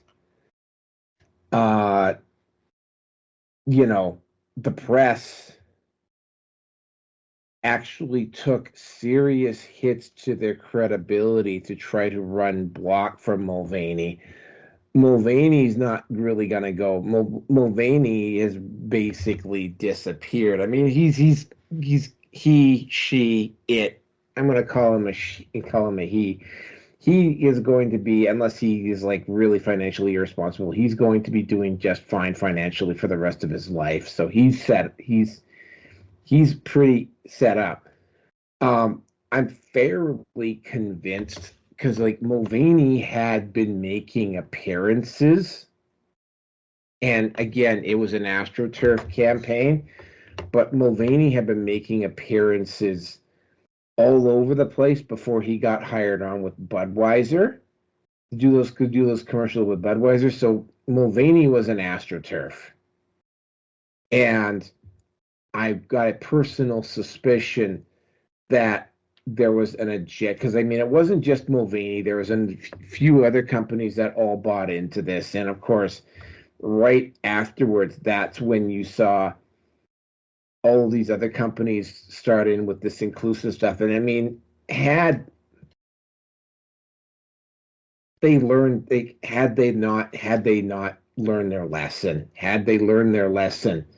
after seeing what happened with Budweiser, Planet Fitness would probably have not ended up in the situation that they were in. So yeah, good on Bud Light for apologizing. And for me personally, I thought the rainbow Bud Light cans were actually quite colorful. Unfortunately, I didn't like the politics or the agenda behind them, but I mean, that's just me. But I mean, yeah, Bud Light finally issued an apology for what they tried to pull with Dylan Mulvaney. And here's the thing about the whole Dylan Mulvaney ad, is that particular commercial was just shot as a short. So it doesn't necessarily have to be something big that causes an incident to reach critical mass, because it's not a coincidence that ever since this issue with Dylan Mulvaney happened, you've been seeing increasing pushback on the alphabet mafia because of what happened with Dylan Mulvaney. Dylan Mulvaney is one of those moments, that little short 1 minute long commercial was the thing that caused the critical mass, which probably will eventually, I mean, hopefully homosexuals won't lose the right to get married, but I mean, there's going to be a larger and larger and larger backlash happening to them, and it's going to get sped up, especially if Trump comes into power, which I suspect that he will. But yeah, Bud Light apologized. I don't drink beer, so it's not that I don't touch alcohol at all, so I don't have a dog in that fight. But I mean, they apologized. They have to back that up with a few actions on their part. But I mean, for me personally, when somebody apologizes, it's apology accepted, and I'm not gonna like start continuously keep attacking them for it, because it's sort of like, okay, you admitted you did something wrong, now fix it. And I'm perfectly willing to move on from it. I am fully aware that not everybody shares my opinion, though, but that's just me. And again, I don't drink alcohol, so my opinion really doesn't count for much. And with that, I'm going to turn it over to Roger. Yeah, that actually was pretty interesting whenever I freaking checked that out. And I'll be honest, I don't like follow the news and trends like I should, but when I checked that out, because I noticed it in your topics, it kind of rung out to a lot of things that I have been checking out on a lot of various topics. And the one thing that, for me, that I'd really like to point out about myself, okay, first of all, is I am 100% against socialism, I don't agree with it. I don't like it. As a matter of fact, me and some of my friends are doing a video series about socialism in frickin' England and the Labour Party and stuff like that. So with all the stuff that we've basically been talking about here, that's the one thing I can connect all the dots to, is socialism. And people are feeding into this crap like it's something that's going to be better for us, and we're going to just be in this utopian world where everybody's holding hands and singing Kumbaya, you know what I mean? And that's not what the facts are. This situation with Budweiser, and I'm like you, Naroki, I don't drink. I haven't drank for over 20 years, but what I get from it is like the stupidity that these freaking socialists come up with, you know what I mean? Who in their right mind would want to freaking do that in a beer company? Because look at who would most likely be the ones drinking beer, you know what I mean? And the truth of it is, I'm one of them, I come from the lower to lower middle class Americans that frickin' sat around drinking beer and having frickin' barbecues, and there's, watching frickin' professional WWE wrestling, stuff like that.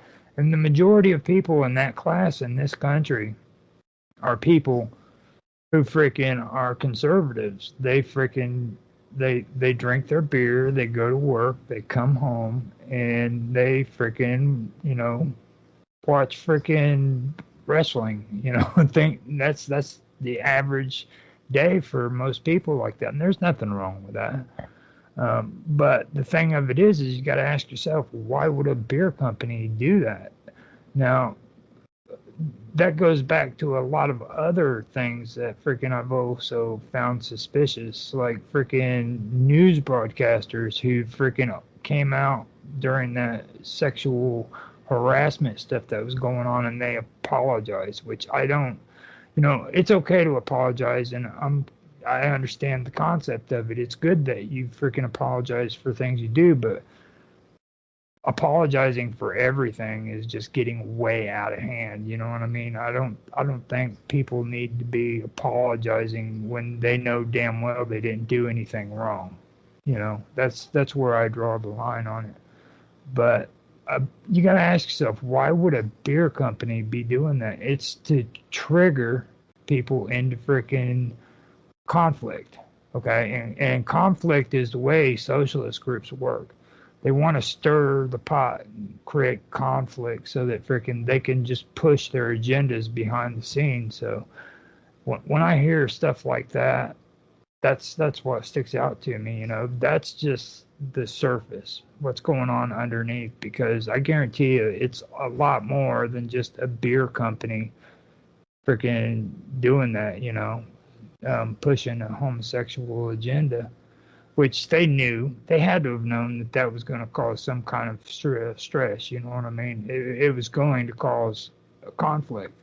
And they've done it in other situations as well. And they do that on purpose because that is how they get things done, you know? So that's how I see it. I'm done on that one.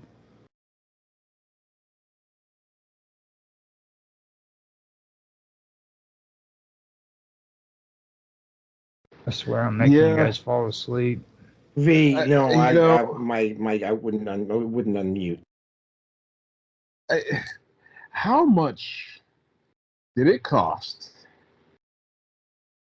to get Kid Rock back on the Budweiser wagon? How much did it cost? Does anybody know?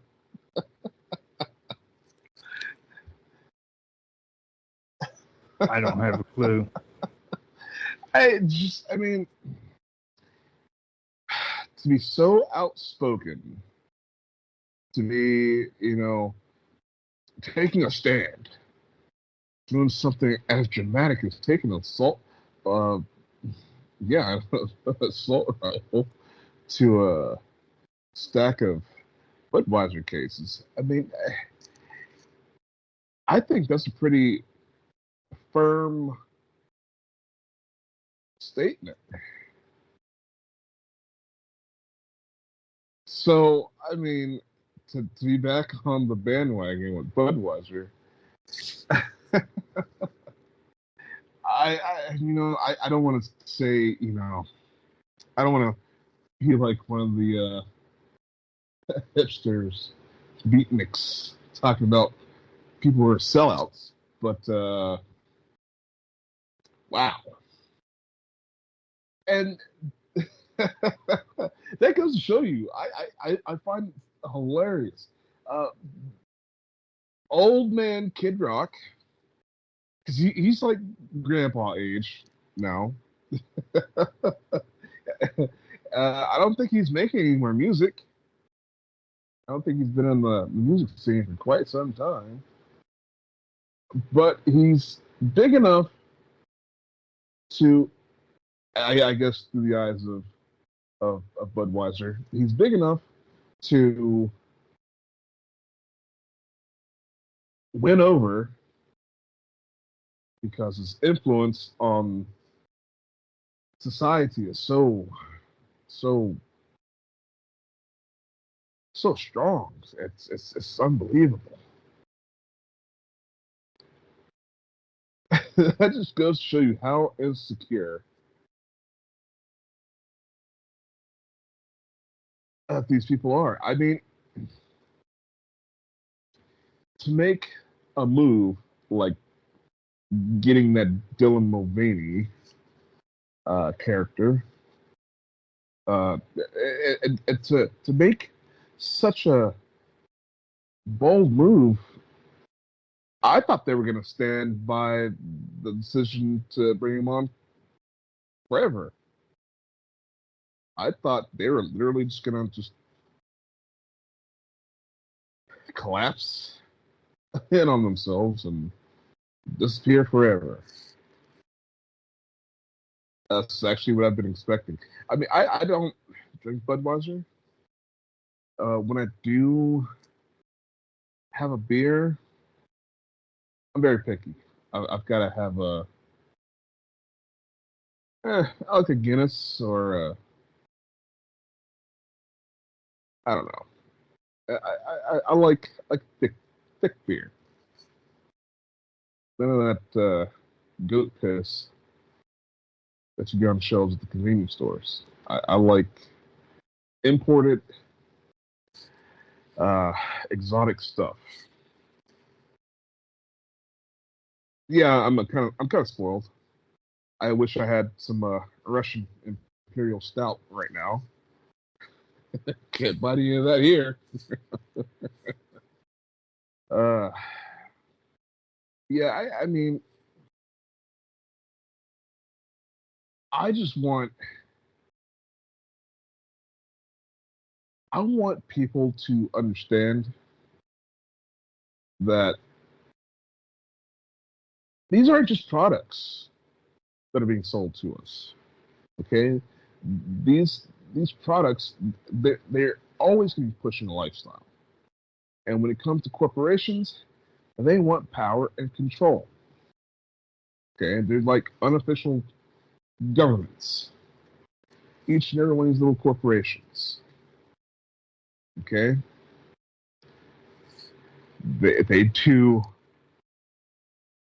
so much market research and they do so much advertising because they want to get everybody. They want everyone to buy the products. Yeah, of course, right? But there's so much control with that. They've got these damn reward cards. I've come back to the States, and it's like everywhere I go, oh, do you have this card? Do you have that card? Do you have your phone number on file with us? No. I don't care about your discount. I don't want your coupons. I don't want your points.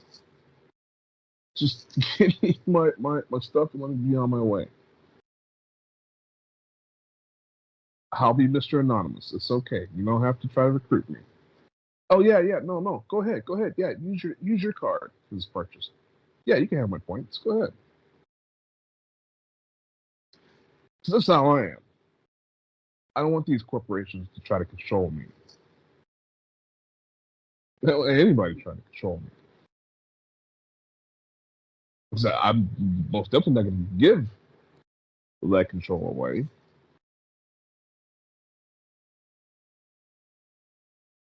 Because I know these governments, these corporations, they're just soulless. Absolutely soulless.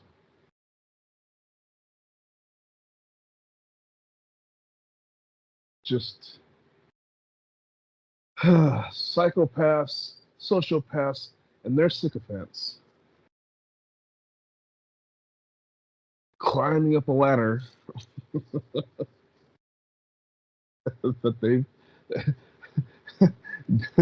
have to take with them just to advance everywhere. Oh, the good old ladder.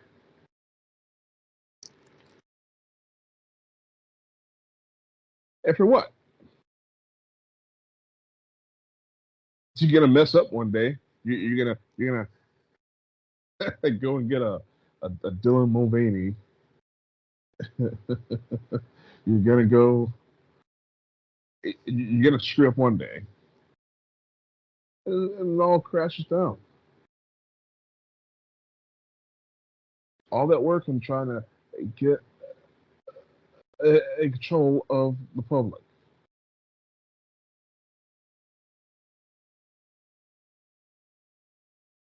They should go back to simping, asking what the public wants. Go back to their market research, go and see what it is that we want. See what it is that what we like, what we expect, instead of flying off the deep end and doing some weirdness. Now, they finally apologize. Whoop-de-doo. Yeah. I mean, I don't care, really. I mean, they should have apologized day one. Whoops, that was an accident. Like, I'm serious, like after the first day. Whoops, that was an accident. That was some experimental stuff. That wasn't supposed to come out to the public. That's what they should have done.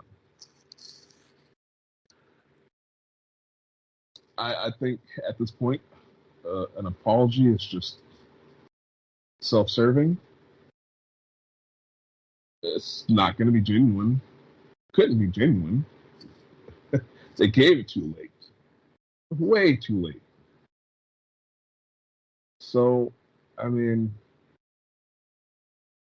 I'm like Naroki on this. I'm not going to attack them or campaign against them or anything like that.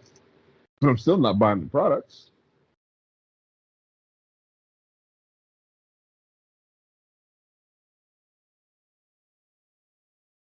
If I have to go and just randomly get some beer off the shelf because I don't know, bring it to as a gift, or just something to add to a party or something, I'm probably gonna pick up some High Life. Miller High Life. That's mainly what people I know drink. They don't drink Budweiser anyways. But yeah. Yeah, I just they better just come back to those funny commercials like they used to. They know why the change? They had some great hits. Budweiser Frogs. Then you have to, yeah, what's up? I remember those days. And then you have the real American heroes. What happened to that? I used to love those commercials. They had some bangers. But putting some crazy person, that does anything wrong with being crazy. It's just Mulvaney does not represent society.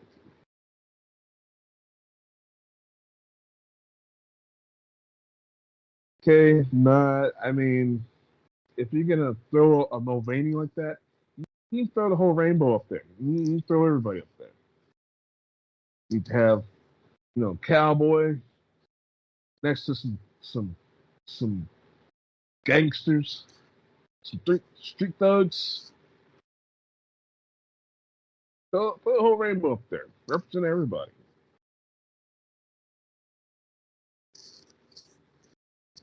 Because I noticed they started putting more ethnic people in the commercials since they screwed up.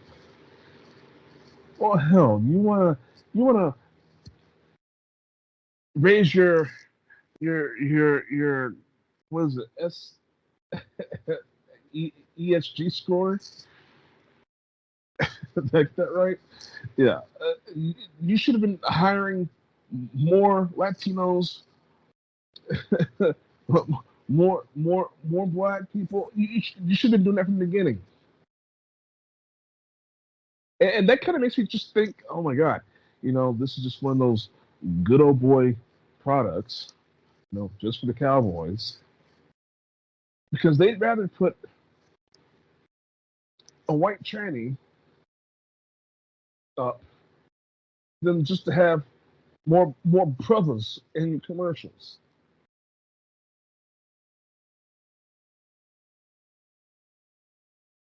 And that's quite honestly, that's why I don't like Budweiser. That's my opinion, though. It's a cowboy wannabe beer. and that's their demographics.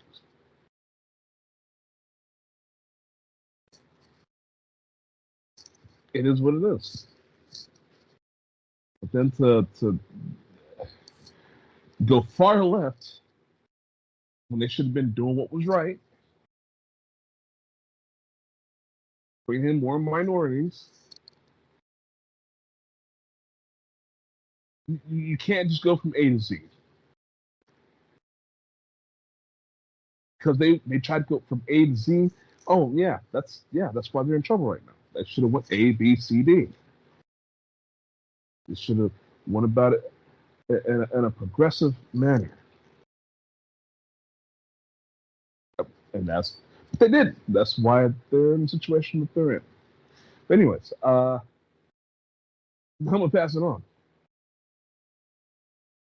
Oh, Rearson's not here. I'm the last one. Yeah, no, Right. he was sick. Yeah, I was expecting us realistically to do the show by myself had Roger not stepped up here. Hold on a second. So yeah, he's sick as a dog. I wasn't even expecting him to be on tonight. All right, so yeah, live and let live. I don't drink alcohol. I haven't drank alcohol now. Haven't touched a drop since like 1985. So, it doesn't matter to me. Bud Light did this to themselves, just like Starbucks, Disney, and Planet Fitness, and we're probably. I have noticed though that the number of companies attempting to do woke crap this year has dropped off significantly. We used to have to we were doing literally a show, almost a show a week. Every 2 weeks there would be a company pulling woke crap last year. And this year there's been North Face, there's been a couple of places, but I mean it is really dropped off. So apparently people are getting the message. But anyway, let's get on with the next part of this, which is the Boy Scouts. Now, having just said that the message is getting out there, obviously, one of the places that didn't get the message was the Boy Scouts of America. And that would also be the Boy Scouts of Canada. Now, I was in the Scouts as a kid. I got a couple of badges. I thought the Jamboree was going to be really interesting, but I never actually was motivated enough to get to the Jamboree. I also personally thought that the guys who were running the Scouts department in the city that I grew up in were more into it for the control than actually helping young men. But I mean, if I had kids and if I'd been in a stable relationship, I absolutely would have put my son into Beavers and then into the Cubs and then into the Scouts and then maybe even into the Ventures. And I also, if I had a daughter, I would have put her into the Brownies. But I mean, it was always the Boy Scouts. And, as expected, and with all of the stuff with Disney and Hollywood and the Catholic Church and all that stuff, the sexual abuse scandals that involved the Boy Scouts, and it's not just the Boy Scouts in the U.S., it's the Boy Scouts worldwide. That whole organization, it's been kind of overlooked. And of course, right, it's just sort of like, why do pedos get attracted to the Boy Scouts or the Girl Guides or the Brownies or whatever? Because that's where the kids are, right? So they've already had that deal, and woke agenda stuff had been slowly creeping its way into the Boy Scouts for a while. Boy Scouts have actually, I'm trying to remember, I think it was before 100 that we had that we had a topic involving the Boy Scouts before, but apparently they want to go the route of Disney and Starbucks and Planet Fitness and so many of the other corporations that have decided to get woke and go broke. Boy Scouts of America has decided to remove the term boy from its moniker and just go with Scouts of America. The reason why they did this, and the CEO of Boy Scouts actually went in there and says, well, we have to be inclusive with everybody. And I already know what's going to happen to the Boy Scouts. There have been alternatives to the Boy Scouts that have come up over the years. They're going to find out the hard way. You'll notice that it was just the Boy Scouts, the Girl Guides, and the Brownies don't have to admit transgenders. It's only the Boy Scouts that have to. And again, this is something that I will ask anybody who is into this transgender story time. I keep noticing that these transgenders only want to read to kids. They don't want to read to seniors. They don't want to read to homeless. They don't want to read to people who are living in insane asylums or mentally handicapped. No. That's they want access to the kids. And obviously, again, Rearson is the guy who usually checks up who is the majority stockholder. I don't even know if Boy Scouts of America, or now Scouts America, Scouting America, is a corporation or not. And I don't know who is on the board, but the board has already taken some woke action before, but this is not going to go well for them. It's not raising the same degree of alarm that, say, what happened with Planet Fitness. So it might luck out and it might sail through without too much of a problem, but they are going to lose a lot of membership and a lot of support from various communities for doing what they did.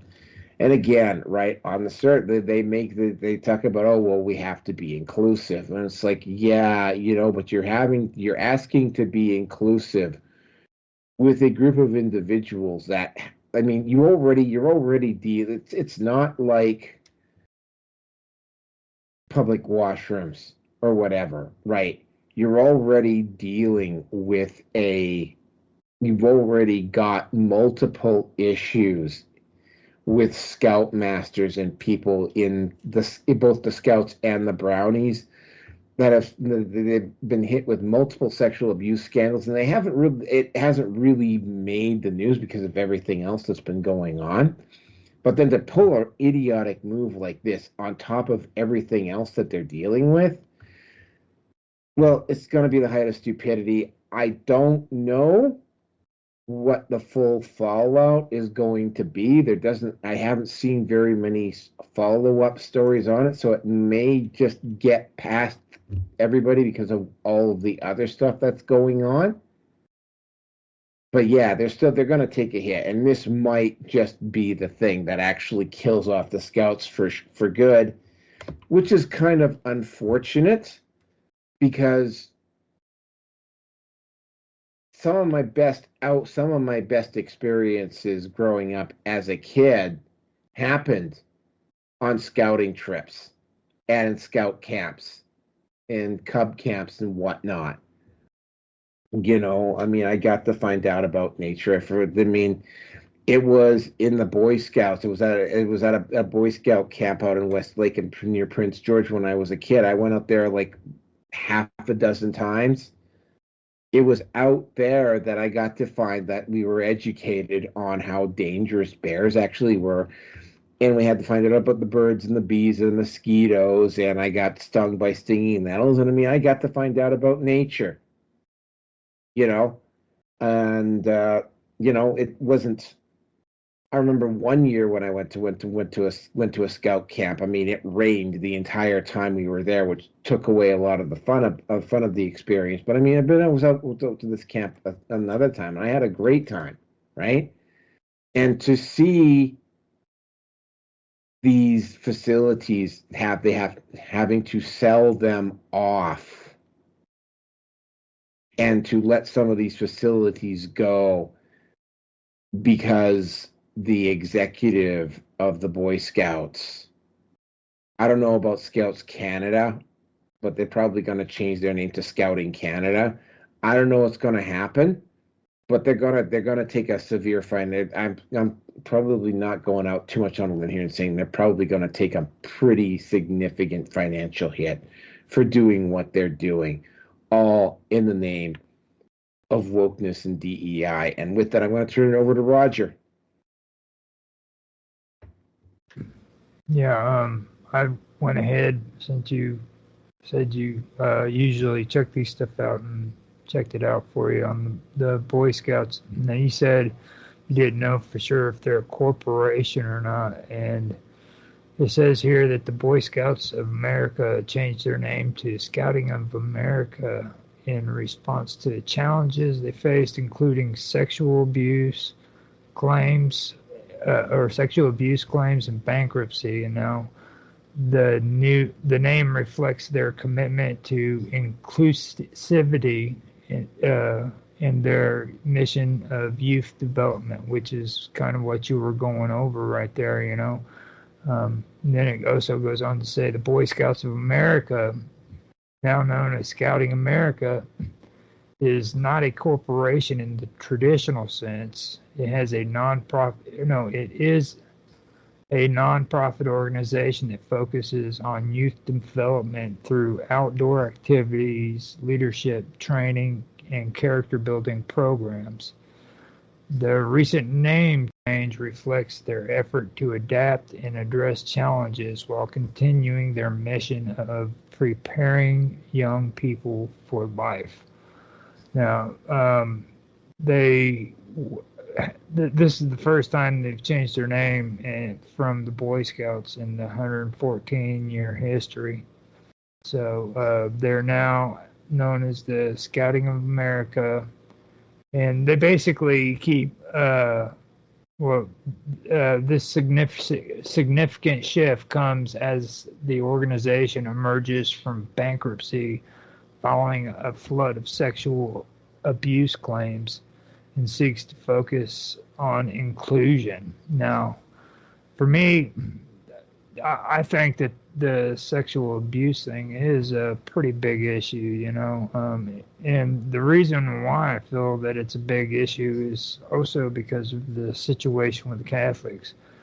You know, everybody says, oh, you're just persecuting Catholic people. You're just persecuting Catholic people. But they don't seem to understand that these people didn't just do it, but the people who were in charge tried to cover it up. You know, like these priests, once they were busted, the higher-ups were shipping them off out of country so that they wouldn't be freaking prosecuted for their crimes, you know. So this isn't just about, this isn't about persecuting somebody because they freaking are Catholic, you know. This is about serious criminal offenses that took place. And the thing about the Boy Scouts is I would never have my child go into the Boy Scouts after hearing all the stuff that freaking they've done. And to this day, they're still getting sued for, you know, child molestation. I mean, that's the crazy part. Like, they found out about this stuff well over 30 years ago, and people are still getting sued because of it, you know. And the same thing with the Catholic Church. They're still doing it too. So apparently all of these court cases, it's not clicking in their heads, you know what I mean? The same thing keeps coming to them. And, you know, me personally, I think that it also has to do with them preaching the gospel on this inclusive thing. You know, I don't think it's just transgender. I think it has to do with them wanting girls into the scouts too. You know, and you know that's crazy. You know, it's gotten really out of hand. You know, they have Girl Scouts, they have Boy Scouts, and that's the way it always was. So, you know, and I just think it takes away from these scout groups, you know what I mean? Because like kids go into these groups and they want to have a good time. They want to have fun. They don't think about they want to hang out with boys or boys want to hang out with girls or the opposite. They just want to go in there and learn how to tie a knot, you know, have a good time, go out camping. And I just for me personally, I would send my kid to the 4-H club. That way they can learn how to freaking take care of animals and raise a garden or a crop or become a farmer. You know, something cool like that. That's just my personal take on it. But I figured I would read that. I went in and pulled up the information for you because that's about all I got. Thank you, V. Yeah. Well, me personally, I know better than to trust any organization that centers itself around or caters to children. Um, kind of how you said, it's a control thing. Yeah, yeah. You, you've got to be. You have to have a healthy distrust for people in positions of authority, because psychopaths gravitate to positions of authority. That's why your government's corrupt. That's why your police department's corrupt. This is why the system in itself is damned corrupt. Why? Because we don't have gatekeepers. We don't have people stopping sociopaths and psychopaths from obtaining positions of power, authority, even just influence, because that's where they're going. And I have actually linked my studies here in my research here lately. I have linked psychopathy with pedophilia. These two things go hand in hand for some reason. I think it's because of what I mentioned before about the retardation. So you have the evil of the psychopath that wants to just prey on people, and then you have that retardation that that I guess essentially, keeps them young in their head, so they have like this arrested development. You ever notice how childish psychopaths are? So, yeah, I'm keeping my kids away from any and all institutions that claim to help or cater to.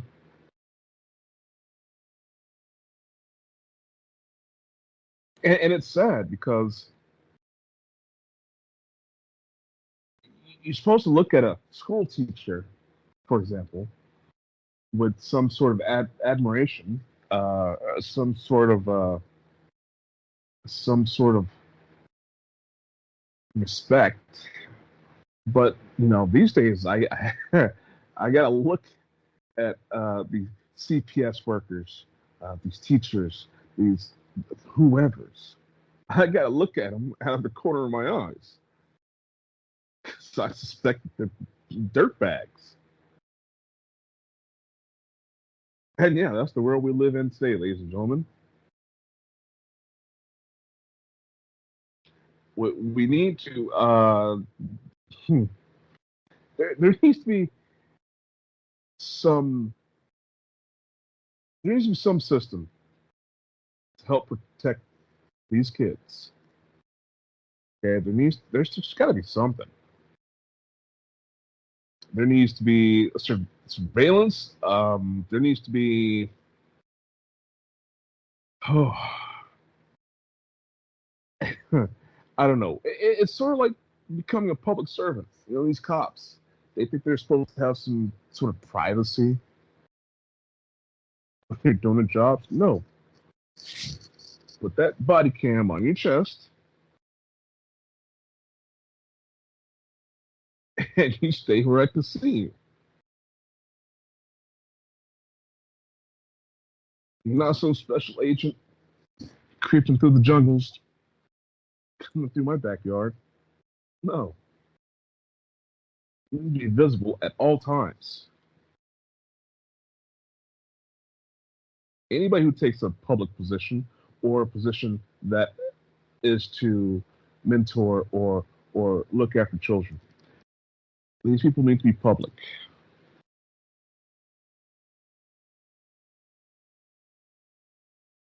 Yeah, screw it. Body cams on everybody, from the president all the way down to the lowest CPS worker. We have body cams on. We got to end the corruption. We got to end the pedophilia.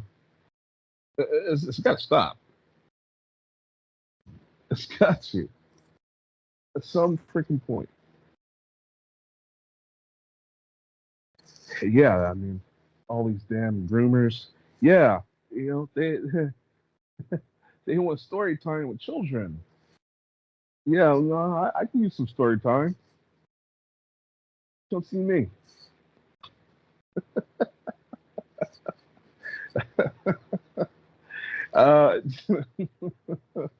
Yeah, we can talk about what's going on up in your head. How's that for story time? Why are you wearing a tight skirt and packing a middle leg? Let's talk. Let's talk about some real story time. Who touched you when you were little? Who in the hell? Who was your mentor? your scout buddy get a little fresh with you, perhaps? How's that for story time? Yeah, they need to be doing some scared straight stuff. Like I'm screwed up today because Uncle Lester Molester touched me. What are you supposed to do when an adult touches you in a naughty place? Yeah, how's that for community service? Huh? Yeah, I just, yeah. Oh my God. Yeah, my kids are definitely going to be homeschooled, and that is a fact. Anyways, next topic.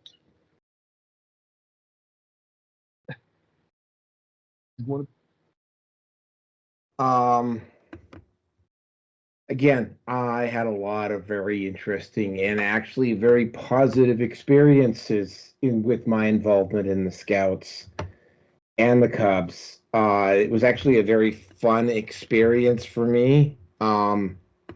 It probably would have been a whole lot better had things at home been a little bit more sane, but they weren't. But anyway, yeah, I feel sorry for the scouts, but to a certain extent, again, right, much like with Disney, much like with any other place that involves a lot of kids, right, you have to screen people a lot. And here's the part that this is a rabbit hole that maybe this is the reason why I put up that mention in the chat here. We may have to, and it'll probably have to wait until I get back into camp here next week or later this week after I get back into camp. There is a documentary called Quiet on Set, as well as the DHS report, and we may have to do a specific special just on those two topics, just to get them off the docket. Quiet on Set's been on my radar now for about 2 or 3 weeks, and now with DHS, which I was hoping to squeeze into this, but we obviously didn't have the time to do it. Both of those have to be covered. I think both of these stories need to be covered with, they're two different topics, but I think we probably do 276 might actually be us covering those topics. So let me know if we do it'll be Thursday or Friday, or it'll happen when I'm back in camp. So anyway, but that takes care of that particular issue. So let's get on with the last topic, and this one is this one falls into the hate to say I told you so, but I told you so kind of category. Astra Zeneca, and this stuff is it's slowly, now that the COVID situation is probably a couple of years in the rearview mirror now, all of the stuff about these vaccines is slowly starting to leak out. I didn't include it on the list. The hell's his name? Not the governor, the guy, Chris Cuomo, that reporter at CNN who got fired for running for his brother, who was the governor of New York, publicly admitted on his show here this week that, he's acting like this is a huge revelation, and he found out that, much to his surprise, that ivermectin was indeed a very effective countermeasure for COVID. And the ivermectin has multiple uses. It's not just horse paste.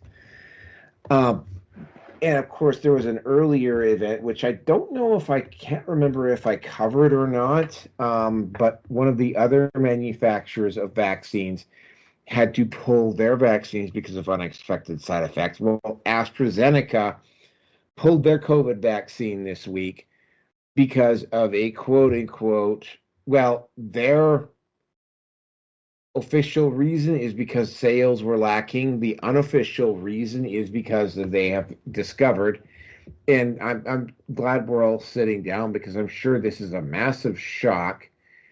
Did any of you guys get vaccinated, by the way? I didn't get vaccinated. No, I never did. I don't trust it. I did not get sick, nor did I get vaccinated. Okay, so yeah, we're all unvaccinated here. Turns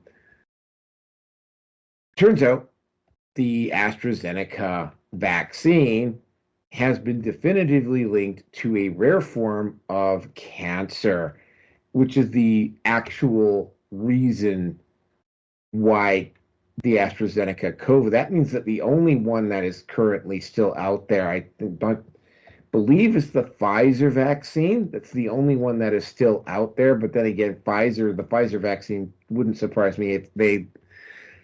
That particular vaccine also has its issues, but it hasn't been pulled yet. But yeah,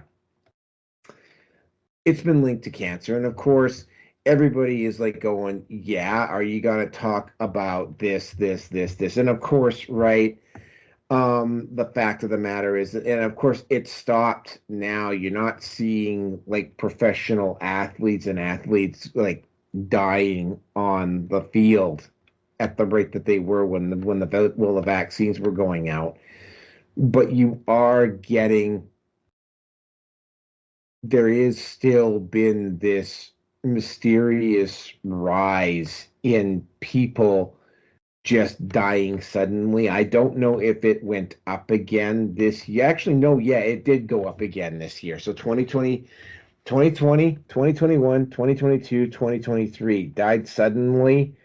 The numbers for that have gone up every single year. And of course, the stooges that are involved in this are like saying, oh, well, that's just a coincidence. But I mean, I'm among the things that's happening, in particular on my Facebook feed, is some of the stuff that I posted up back in 2020 and 2021 around the vaccine are coming back up. Now, I have a particular post on my Facebook feed right now, and it's this cartoon that a bunch of pro-vaccine idiots use to insult people to try to shame them into getting the vaccine, where it's all these gravestones, and on these gravestones is listed all of the excuses that these people had for not taking the vaccine. And of course, the hint here was that, yeah, you're stupid if you don't take it and you're going to die. Well, obviously that didn't happen.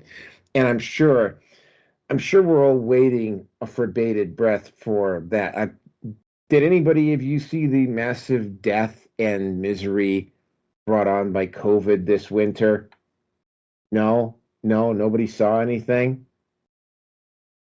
Didn't happen. Yeah, I'm still waiting. We're still waiting for that to happen. But I mean, there's just been continuous. There's still continuous after effects. There's still people that have not been able to return to university to complete their education because they didn't get vaccinated. If you work in the medical field, it is being relaxed, but there's lawsuits around all over the place, including the as we've covered on this show, the chief medical advisor here in Alberta ended up being an insane hypochondriac, which was intentionally covered up by the press at the time that COVID was going around. And of course, that the press was covering up something like that. What else were they covering up? I mean, keep in mind the pharmaceutical industry still basically buys a hell of a lot of commercial space on the major networks. So the major networks, by and large, are not reporting this. So I mean, unless you're like me and you follow a news site like, say, Redacted or an independent news organization, and you don't get your news off the television anymore, you get your news off of independent news sources because they're generally more accurate and better at reporting. You wouldn't even know that AstraZeneca had been pulled. And again, I'm not overly surprised that this has happened. Again, the reason for doing it is because of a quote unquote rare form of cancer that has been tied into the vaccine. But again, there's been a lot of other medical issues that have been tied into the vaccine that they haven't come clean about, which I suspect is one of the reasons why AstraZeneca has decided that they needed to pull their COVID vaccine. And I'm still waiting for the other shoe to drop on this. There's just individuals. In fact, I ran into one today, and I shit you not, he was in the middle of a park by himself wearing a mask. There are people that have just never mentally emotionally, and I had to block them on my Twitter account because they were like becoming really annoying, that have still not recovered from COVID. Like they are never going to recover. And if these people have their way, they would make everybody wear masks if they were given the opportunity. And a lot of that has to do with the fact that AstraZeneca, Johnson and Johnson, and Pfizer put out an AstroTurf campaign and a scare campaign to make people take vaccine. Oh, and actually go into medical terminology and change terms like herd immunity to fit the terms more appropriate to vaccination as opposed to what they actually were, to get people to take vaccines. Now, I got lucky and I had a job that didn't require me to take vaccines. But I mean, I remember though Trudeau, where I live, threatened, like suggested at one point that if you lost your job because you refused to take the vaccine, that you weren't going to qualify for EI. Yeah, he actually suggested that. And I got to also remind everybody that the convoy that happened in Canada was also tied into the vaccines. And with that, I'm going to turn it over to Roger. With Actually, if I can step in front of you here, I gotta go. So I'll try to make this quick. But this is kind of funny that this is a topic in the show here. Me and my buddy John, we've been watching these commercials, these pharmaceutical commercials, and we just laugh at all the side effects, right? You're going to have 20 to 30 different potential side effects. And it's you can potentially have them all, but individually, each of the side effects is worse than what the original problem is. And so we laugh about this all the time. As a matter of fact, it was a couple weeks ago. One of the side effects that was listed off in one of these medications was death. no disease or just problem to get to the death. No, just side effect death. I think it was a skin cream. A side effect death. We could not believe our freaking ears. So, I mean, of course there's stuff wrong with the vaccines. The vaccines, if you guys really knew what the vaccines were for, you'd be so pissed. You'd be angry. It has a much more covert purpose than 99% of the planet knows. I'll say 99.9%. Yeah, these social engineers within our intelligence agencies, yeah, they had plans for us through these vaccines. And that's the actual reason why I didn't take it. Because I know what this transhuman crap is about. I know how they're actually implementing it. I'm opting out as much of the BS as I can. So, something that the pharmaceutical industry puts out. Oh, side effect, cancer. Oh, I'm not surprised. They should put the real side effect, which is just death, exploded heart, This vaccine has killed a lot of people in my family already. I'm not too happy about it. Same time, not much I could have done about it, especially finding out later, hindsight. But it's, yeah, no. It's there to cause complications. And the only reason why Pfizer is still running in the game is because they did all that gain of function experimentation. So, of course, they're going to stay in it. Nobody has slapped their hands on that one, by the way, yet, have they? I don't think so. Anyways, yeah, side effects. Well, anytime you think about taking some concocted substance from Big Pharma, understand there's going to be side effects. There's going to be side effects.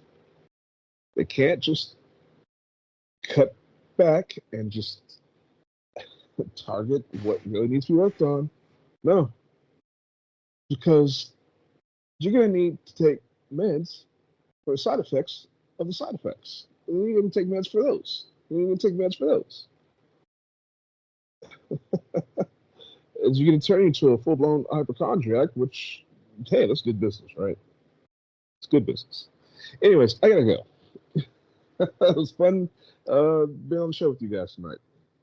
Good topics. Glad you're here, man. That's cool. And I love V too, by the way. Thank you. Hey, yeah, we're gonna have to talk one of these days. Know each other better. Be the original series though. That was my favorite. Back when they were eating people, you know what I'm saying? That was good shit. I still haven't seen that. People keep referencing that show to me. You gotta watch it, dude. Seriously. Oh, when I was a kid, I was 11 when that show came out. It was like we were talking about and even the teacher was talking about when we got to school the next day. I mean, we were all looking forward to it. Anyway, yeah, take us out, Roger. Well, for me, on these vaccines, and I say it every time I get a chance to, and I'll say it again, I'm going to do it right now. The whole reasoning for all of this was, for one thing, scare tactics. And why would they want to scare us? Okay, that's the question you ask yourself. Well, let's look at the players that are involved in these vaccines. You had Pfizer.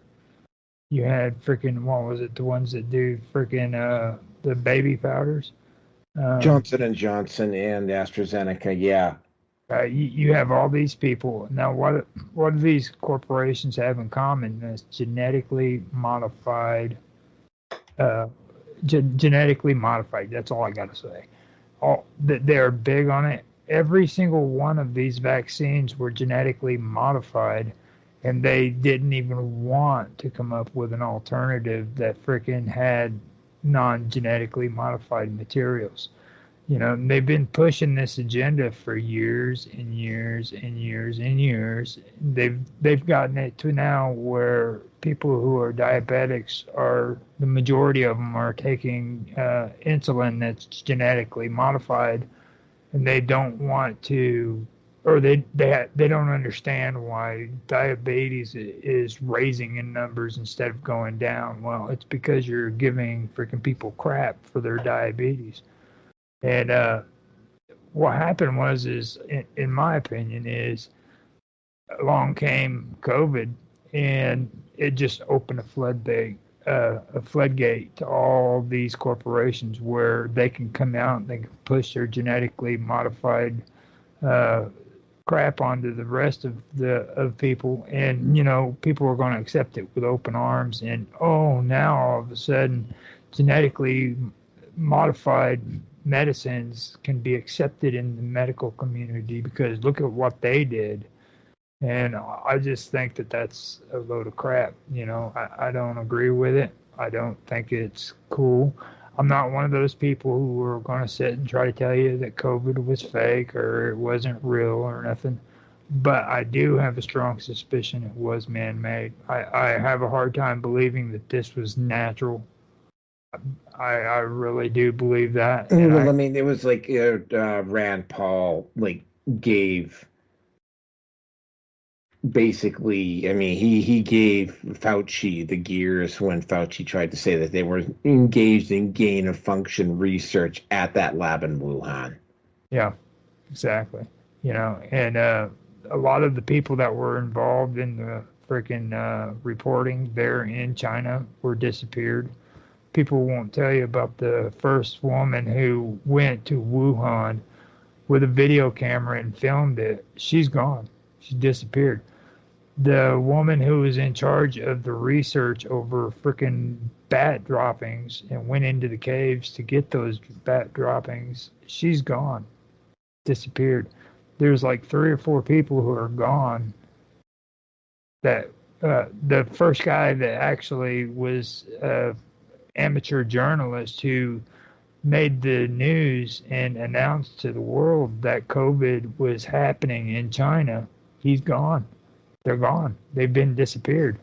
There's it's more than just coincidence, but they want to refuse to admit that this stuff was freaking man-made. That's as far as I'll go on that right there. So I'll just say that and be done with it.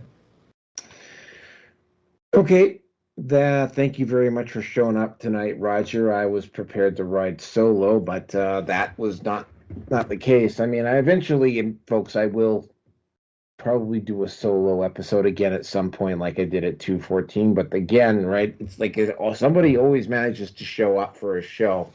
So thank you, Roger, for showing up tonight. Thanks for sticking it out to the end. To thank Rearson and V for also showing up tonight. Like I said, I will really, because again, right, I want to do that DHS report on the Manosphere and that documentary Quiet on Set, because both of those have been kind of like sitting in the background, and I just haven't had the chance to actually bring them up to the front because of circumstances. So, I mean, I'm probably going to have to, like I say, 276 might just be all of those. If I do that, it will be Thursday or Friday, and I'll be back in camp when that happens. So that is it for tonight, folks. Just remember, I am at Patreon as TheRoki5. Facebook, Minds, Gab, MeWe, Getter, YouTube as Gold Dragon, BitChute, Odyssey, Rumble, MGTOW TV, and Brighteon. Guys, you really need to start checking out Brighteon. They have actually made some serious improvements over there. But that is it for tonight. Like, subscribe. I'm going to be, like I said, I'm going to keep doing this until I die or find something better to do. But thank you all for showing